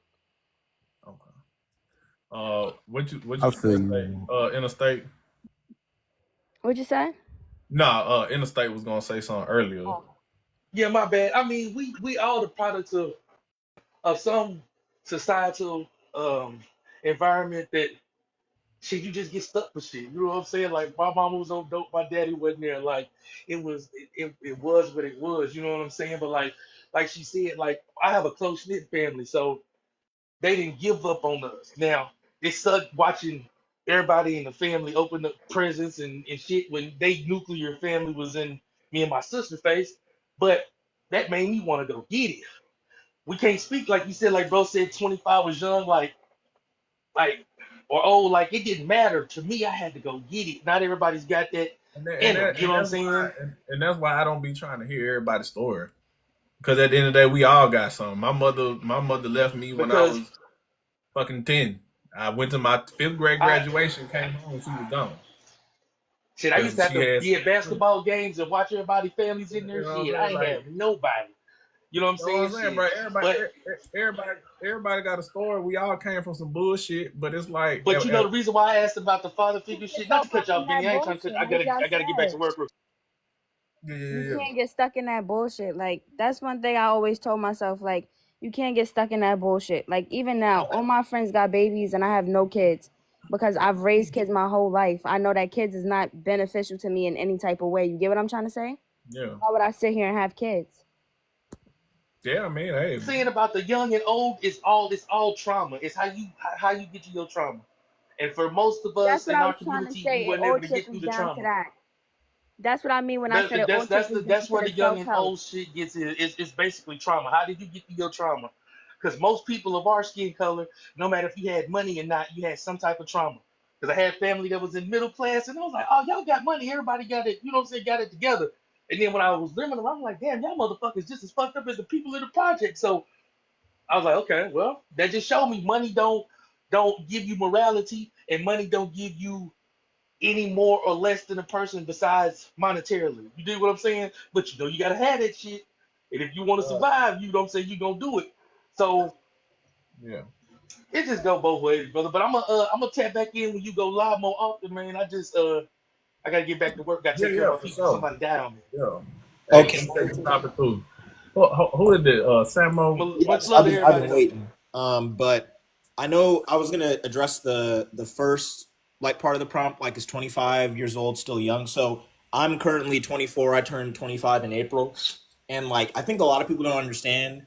Like, and you brought up a really good point. Is like you need to take your 20s seriously. Like, fortunately for me, I graduated college early twice, so it was really really good. Like I'm blessed. Like I have both parents in the household, so I have a lot of really good things going for me. Um, and what I've learned, like 20s is no joke. Like you really like you need to start learning about credit. Like 25 is not as young as people think it is because there's a lot of stuff that kind of starts hitting. Like as soon as you get a job, like it doesn't matter if you're 25, 21, 23, like the bills start come knocking. Like you can have bills at any age, right? So I think it's really important to realize is like while you people consider you young, you're not going to get treated young. Like you do have to really work and work hard in your 20s because you want to build that life for yourself. Like it's not easy working your way up in a job or the job market's hard too. Like you got to go get it like somebody said earlier. Like you have to be very serious about your 20s and you can't, just go around doing whatever you want because at some point in your life like you're going to have to answer to somebody. Like you're going to have some form of discipline if you truly want the life that you say you want to have, right? So I think it's important to like talk about these things early. Like my parents, when I was like 10, they started talking to me about like credit, why, like checks, all that good stuff, like the difference between checks and having a bank account. What's the difference between a credit union and like, just a regular bank, like high yield savings, all that good stuff. So I'm very fortunate for that case, but like that's only because my parents wanted me to have a better life than they did too. So I think it's really important to reiterate like 25 is considered young, but it's not because you really have to work really really hard in during those years. Like not don't work yourself to the bone. Like yes, have fun, enjoy yourself, enjoy with your friends, but like you really have to get your finances in order because it takes a while to, get that stuff like whether it's credit card debt, if you don't have student loans, great, but like if you have student loans, like you have to make a conscious effort to be on top of your finances because it can get out of control very, very quickly. Somebody who was this cornbread said we can't all be bootstrap pullers. Um, Yeah, I mean, some people need help. Like, I'm not gonna. I don't well, think you should ever be like nobody ever has had anything bad happen in their life and they don't deserve help. Like, there are people that definitely need resources. They need help. They don't have access to the same stuff as other people. Like, at I the don't end ever of want the to say that. day, at the end of the day, that sounds good in theory, but don't nobody give a fuck about you but you. That is true. And that's just what it is. We don't like to talk about the cold hard facts of this fucking world. We all want feel good stories and people to pat us on the back and make us feel good and hide the reality of this shit. Don't nobody give a fuck about you more than you do. So the only person that can control where they go, despite your environment, but despite your traumas, despite at the end of the day, the only thing that cares more about you than you is you. Your friends, your mama, your daddy, your kids. At the end of the day, nobody cares more about you than you. The only thing you can control in this world is what you do. And that's just what it is. You can take that, you can apply that however if you want to say that's pulling yourself up by the bootstraps, hey, if that's how you want to live your life, by all means go ahead. But guess what? While you sitting there acting like that and thinking like that, I'm over here making whatever you want to call it, manifesting, go getting it, whatever. I'm doing what I need to do to get what the fuck I said I want in life. So it is what it is, bruh. And Yeah, the like reason why and again, it go back Because look at it. The fact that who was it earlier that was saying that they had to deep talk. You had 6 siblings ahead of you.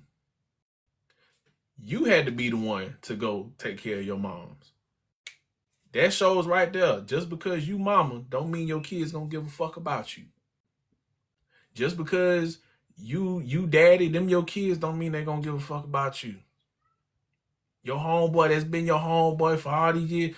When push come to shove, the only person you can count on is yourself. It would be nice if you can rely on other people. That's a luxury. That's something that's an additive. But at the end of the day, when it boils down to it, the cold hard fact is that the only thing you can control is you, and the only person who gives a fuck about you is you. Everything else is just an accessory and someone moving in goodwill.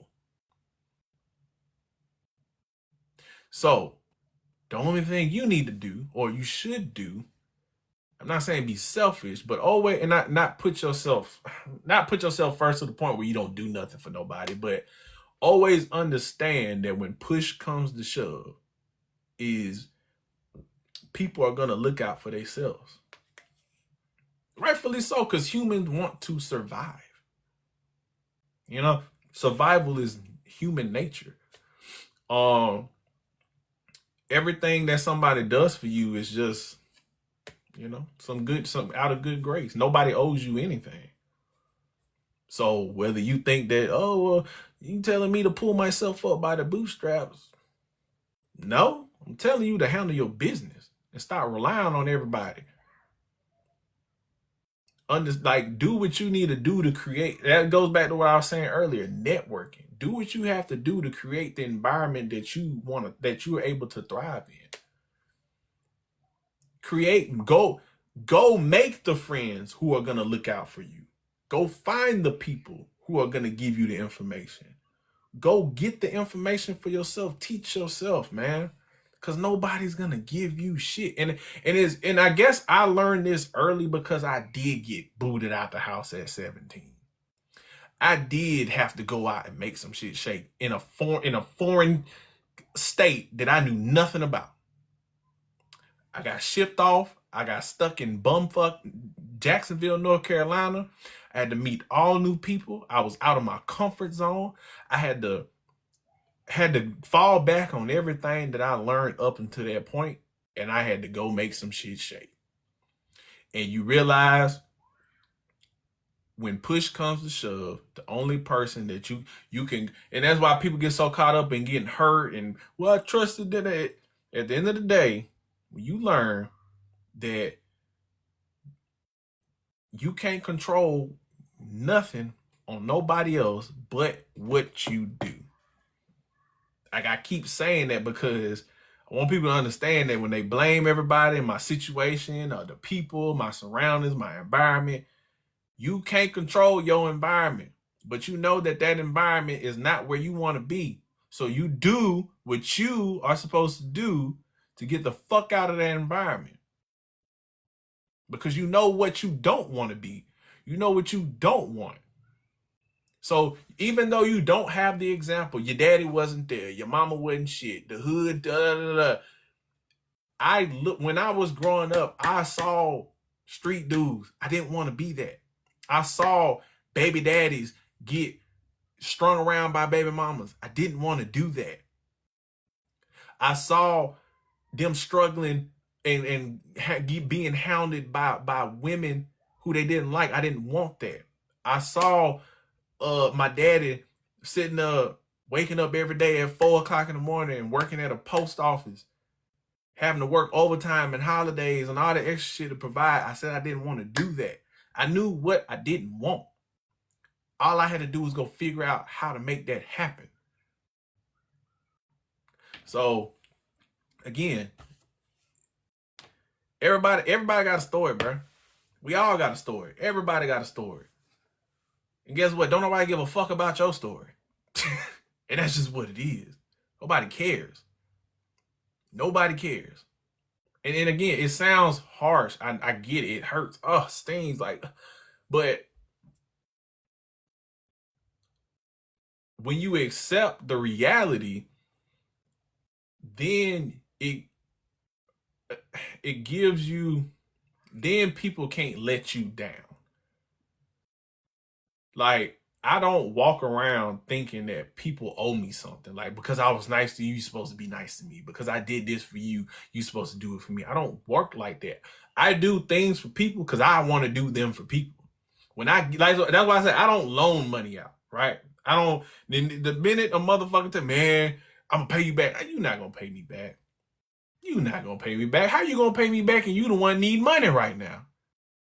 You're not gonna pay me back. So when I gave money or I give money, I make either I'm not gonna give you shit, but if I do give you money, I'm giving you money. You know what I'm saying? I'm not looking to get paid back. I'm gonna just give it to you because that's what I want to do. You know what I'm saying? That way, so if I give it to you, think you're gonna pay me back. Like, here you go, bro. You know, you said you're gonna pay me back. And then that day come when they gotta pay you back, and now you mad and upset because, well, you said, you gave me your word you was gonna pay me back. You know damn well he wasn't gonna pay you back. He didn't even have the money to get whatever the fuck he was trying to get. So it's like you gotta accept the reality so that you don't get let down.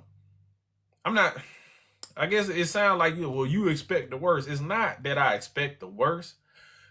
I just understand that we're human. And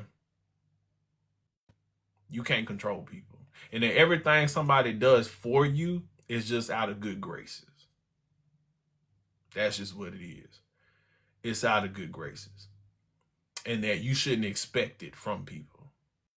You know? That's just what it is, bro. What up, Chad? I ain't gonna be up till 20 o'clock in the morning now. Oh, Steve, that's all. I'll stay in the comments. But yeah, so I agree. Everything you're just saying, I'm gonna hit the prompt real quick too. But like, yeah, I mean, at the end of the day, you just spoke the truth. The truth shouldn't offend you.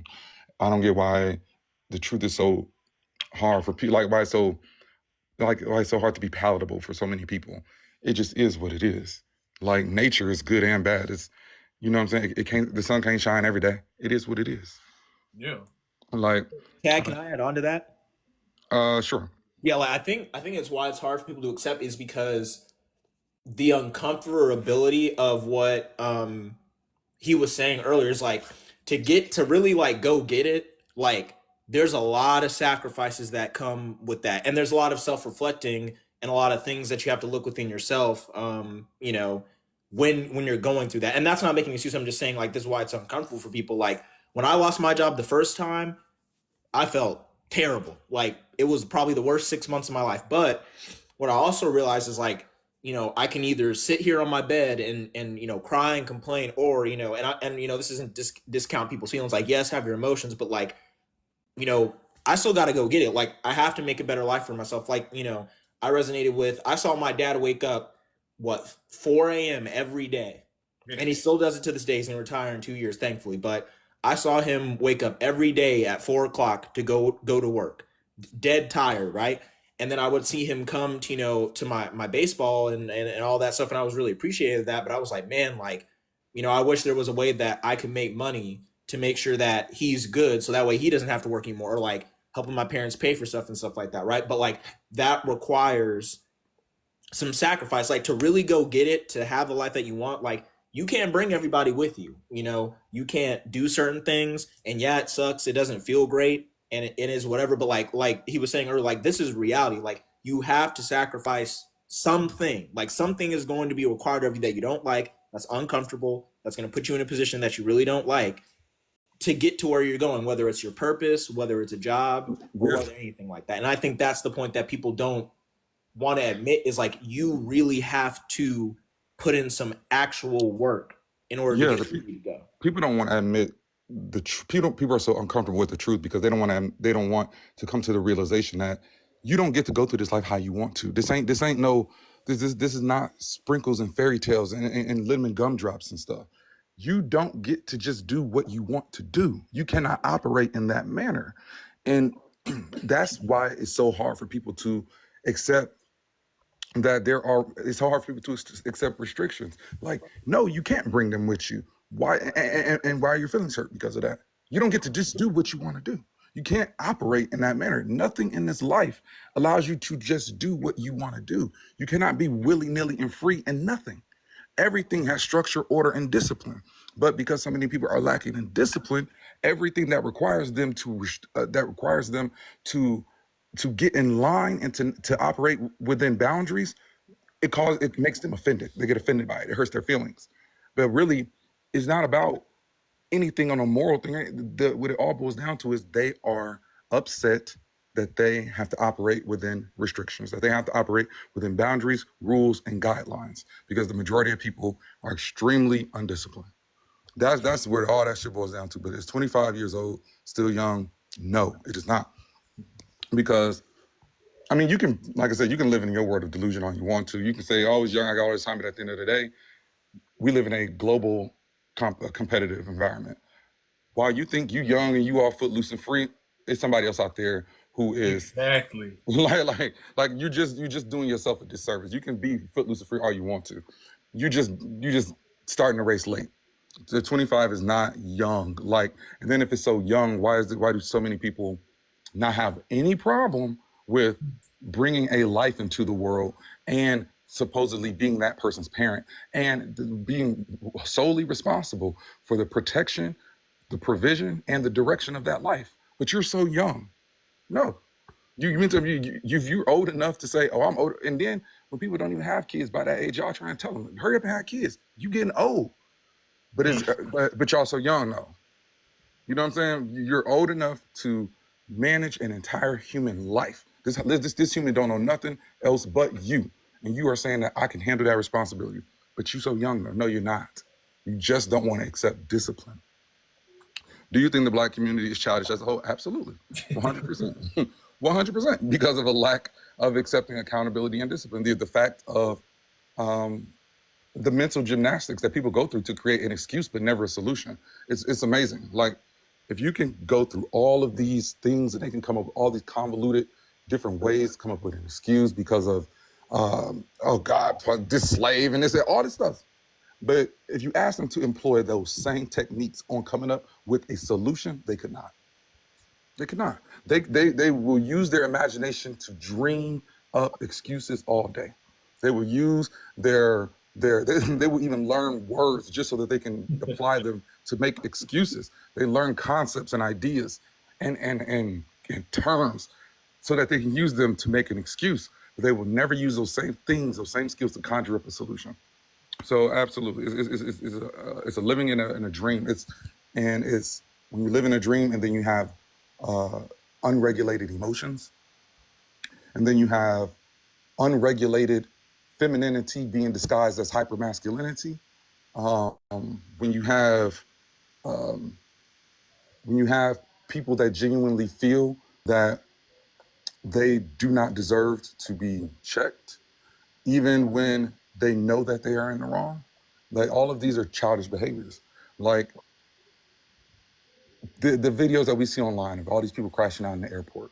Do you really know how big of an offense that is? You cannot be crashing out and cussing people out at the airport. Yeah, no, You cannot do that. crazy as hell. But they literally be acting like, oh, you can't talk to me no any kind of way. Who is you talking to?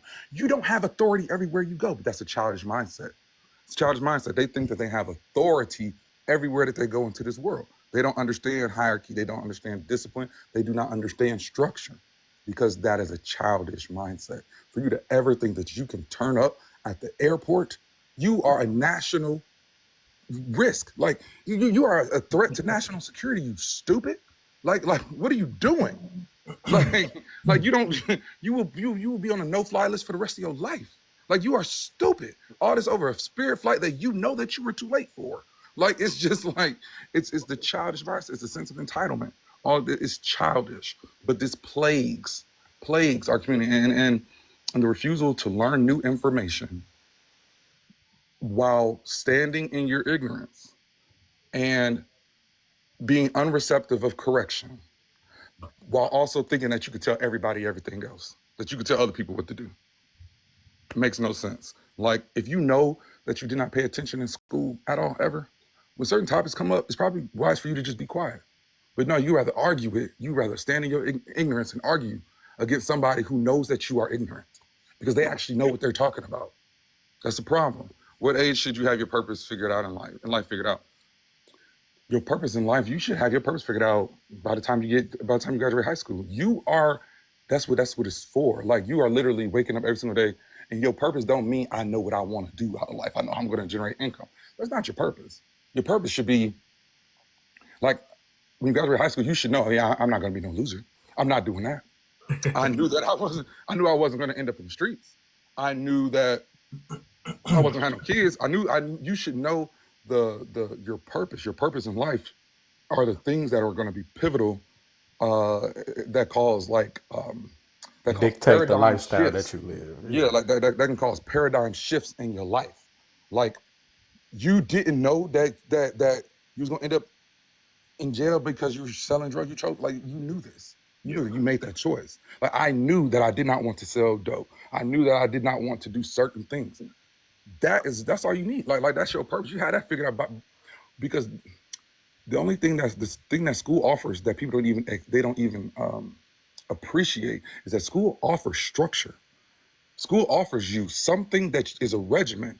And that is what most men, if not all, that's what all men need. Let me take that back. That's what all people need. They need a regimen, they need structure, because it teaches you to be accountable in your own life.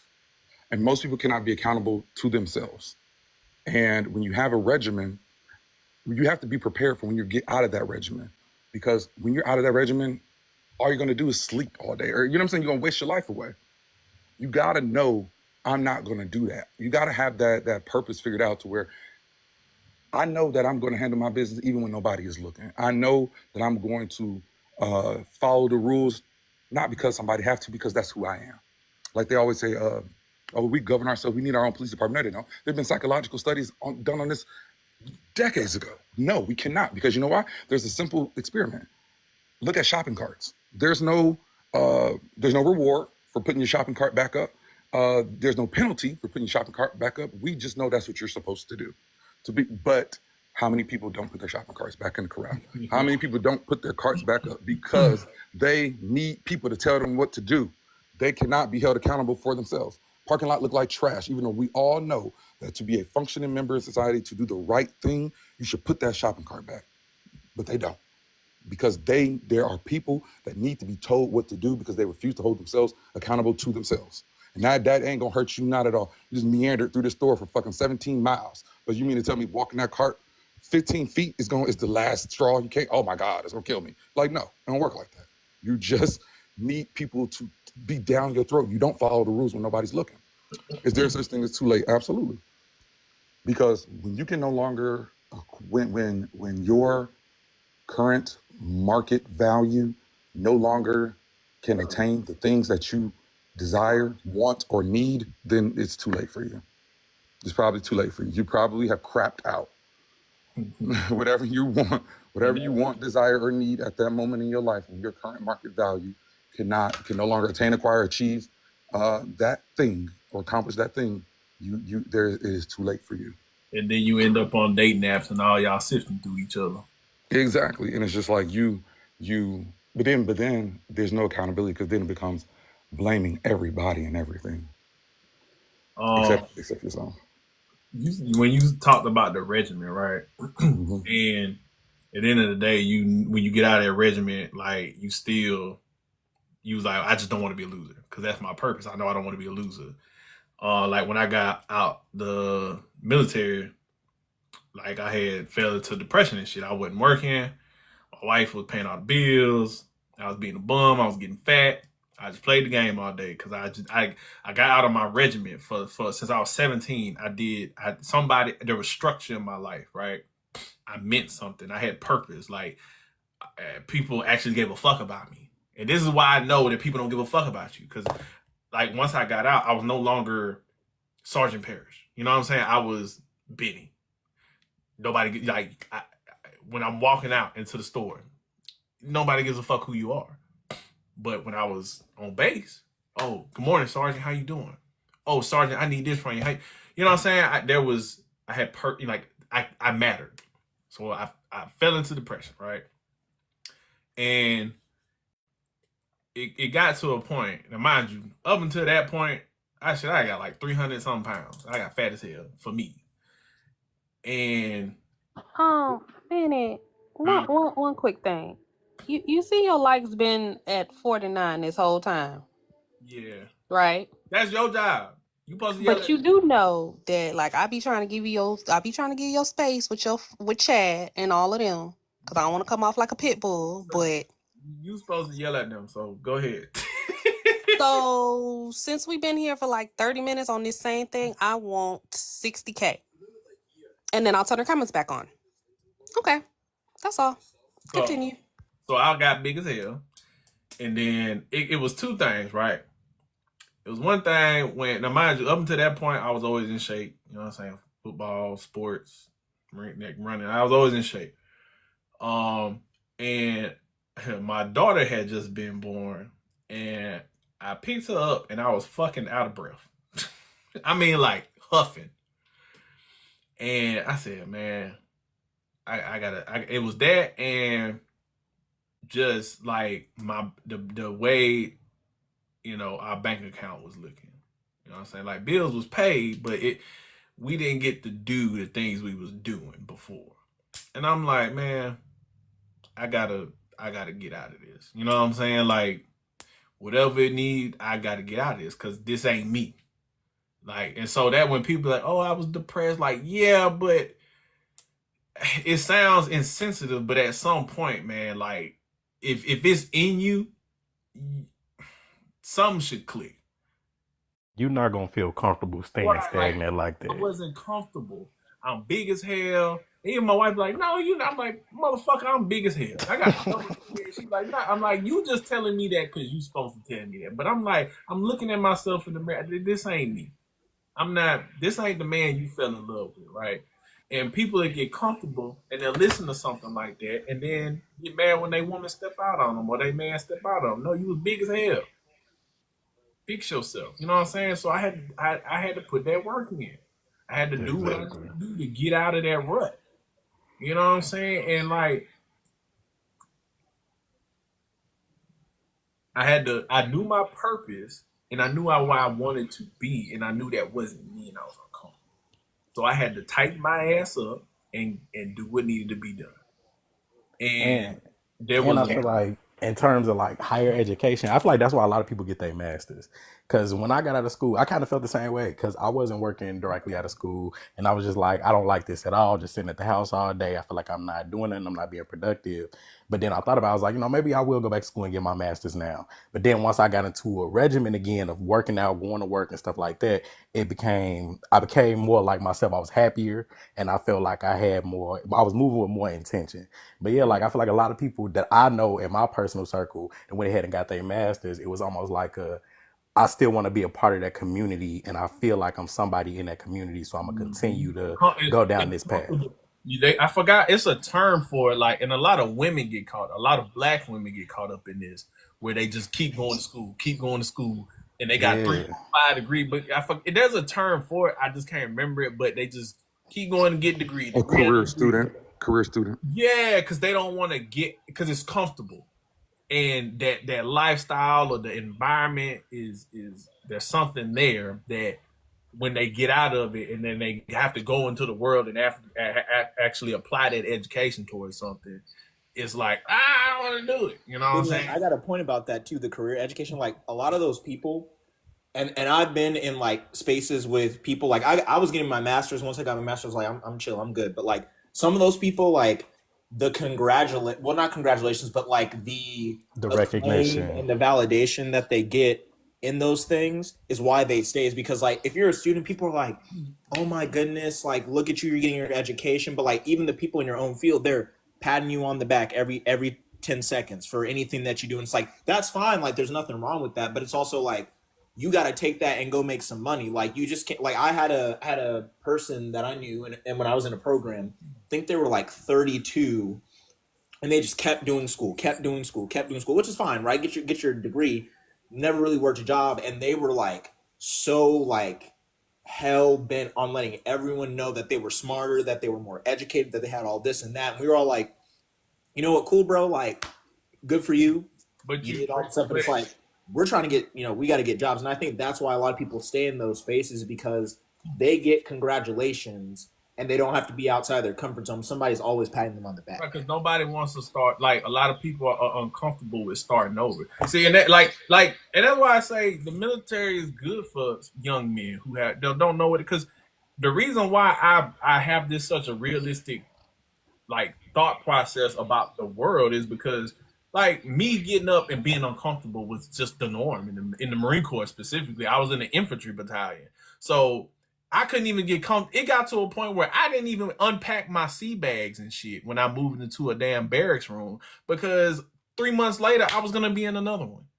So I never got too comfortable. I was never to a point where I'm just like, oh yeah, and like being comfortable in being stagnant. You know what I'm saying? Like I was deploying, I was always on the move. I'm doing, I'm getting put in new cities and new states and around new people and new environments. And I just always had exposure to new.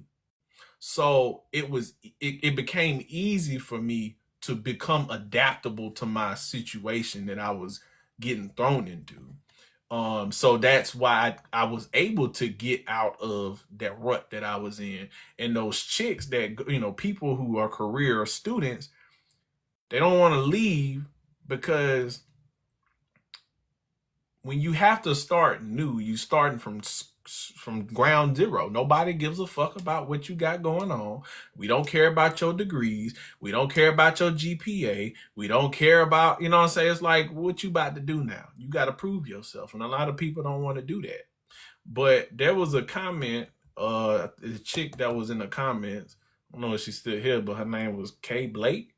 And she was like, well, at what point does this conversation start talking about grace? Nobody gives a fuck about grace.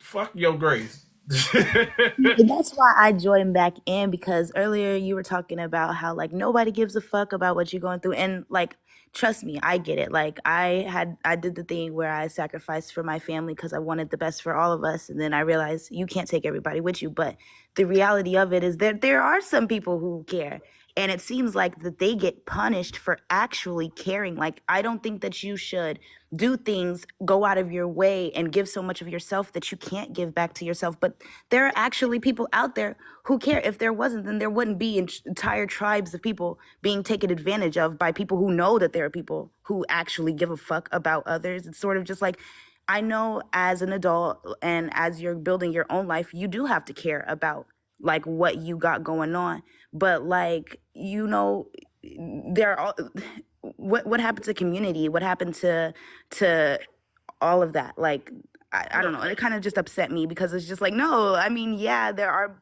most people, they're not going to care. And you have to know that. But there are people out there who genuinely give a fuck, like, and they get punished for it. Like that is upsetting. What But else? that's Oh, go ahead, Chad. I was just gonna say real quick, we have to start accepting the world for as it is, not how it should be or how we want it to be. Something it just is what it is. Yes, there are exceptions, but for as the overall general, nobody is ever going to pick you over them. Nobody's ever going to pick you over what they have or the lives that they have created. Nobody's ever going to care about your life more than you do. That's the fact. Can I comment on that? No, and I get that. Like when you're helping a person, when you're genuinely trying to help a person, you're not expecting them to pick you. Like if you're helping somebody because you think that they're going to pick you, then you're not genuinely trying to get them to But where what they if need to my go. helping you is telling you how it is, but you don't want to accept it? Yeah, I You know what I mean, mean? yeah, Like like that could that be is the your community. Your community is telling you you need to get your shit together. And if you're not receptive to that, then we can't do nothing for you. why does it always have to be monetary? Like I feel like No, it's not. advice It's not and But looking that's out for not your community is monetary. exactly, that's what I'm saying. I wasn't focusing on just the right. monetary But things. Like I guess what I was saying is, it's that is an absolute truth. And the thing is accepting. When I say accepting what is, that means accepting the truth for what it is. That is not an incorrect statement. That is a factual statement. the truth should not cause anybody to feel any type of way or feel like they need to rebuttal or offer, or you know what I'm saying, or that's just the truth. It's an objective truth. It doesn't make me feel any type of way. I don't feel like I need to defend or have a point of a stance on that. It's just the truth.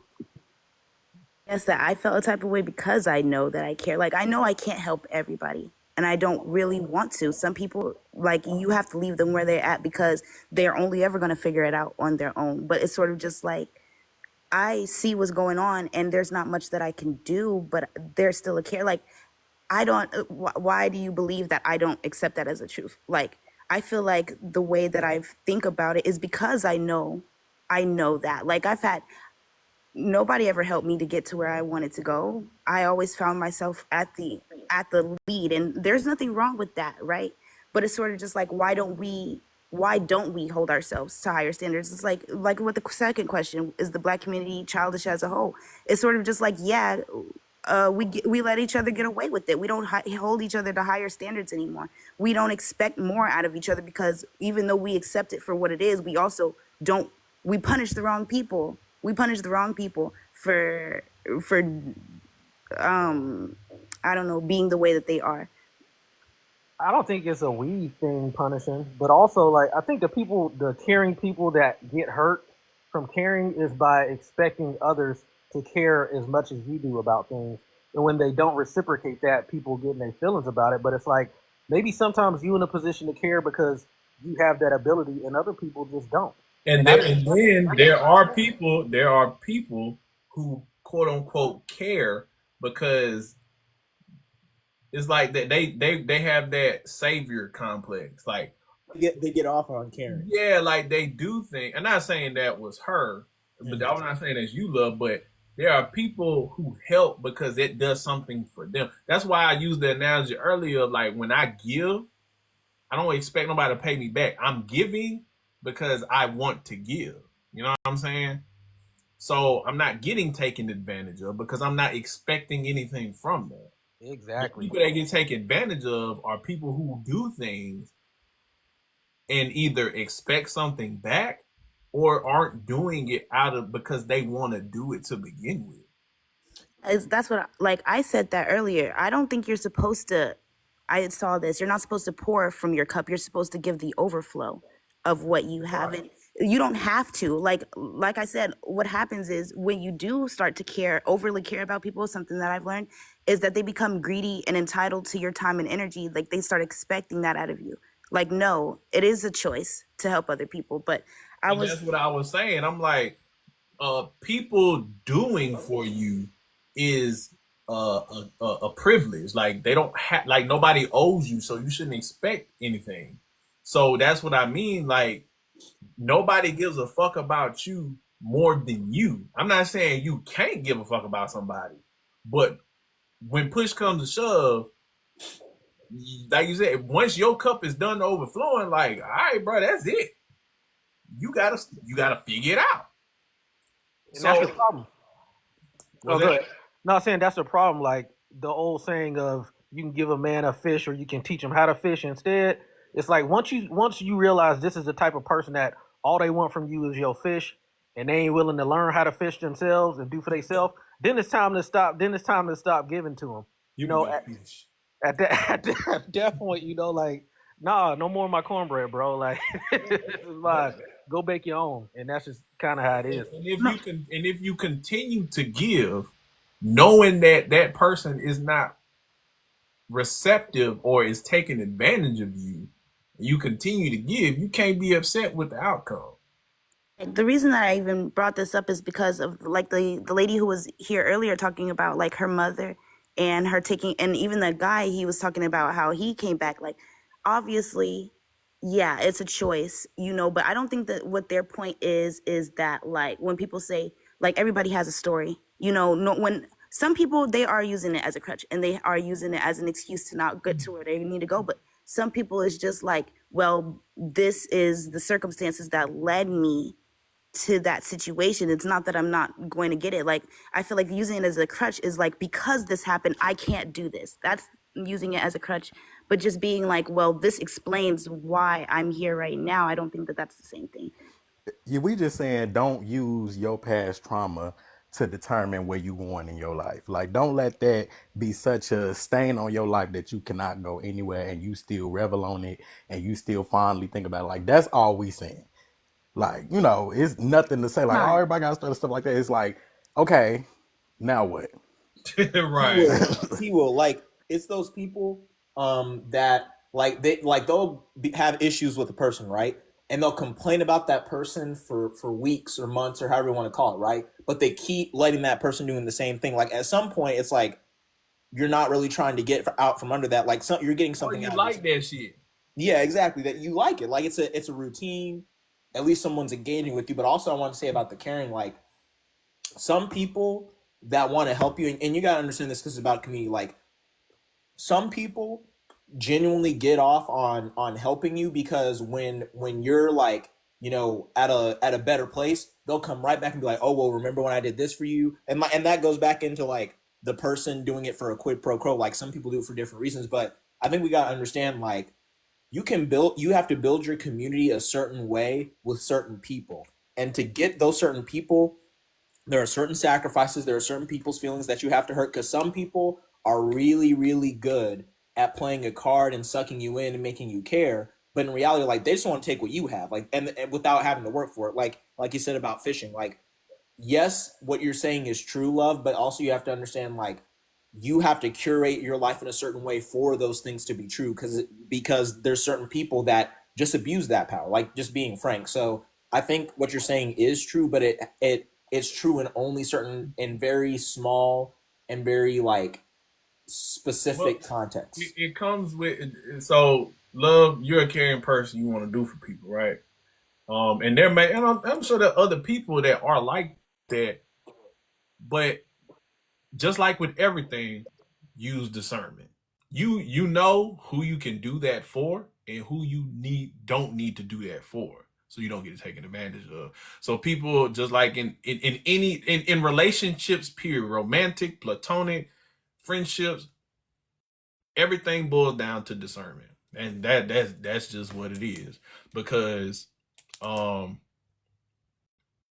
people there are people that take advantage, and if you're a caring person, because I, despite my outer extremities, I'm a giver.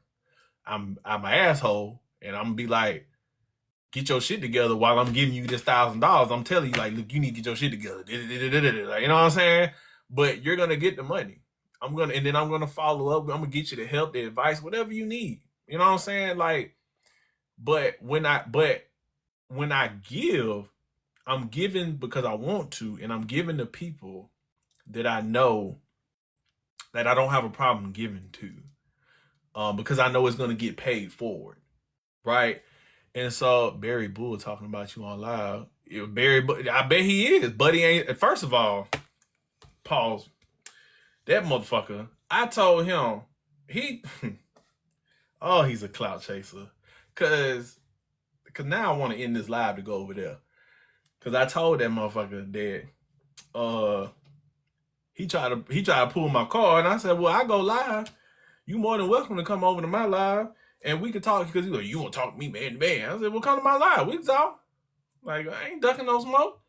So now he want to go run and start his own live, and I know why he doing that. But I'll go to his live.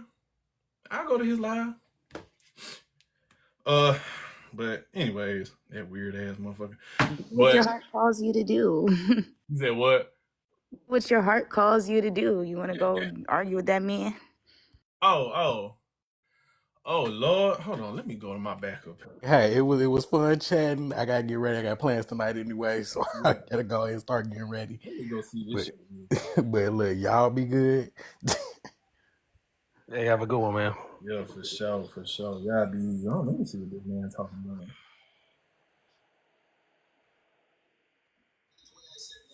Mic test. Loud and clear.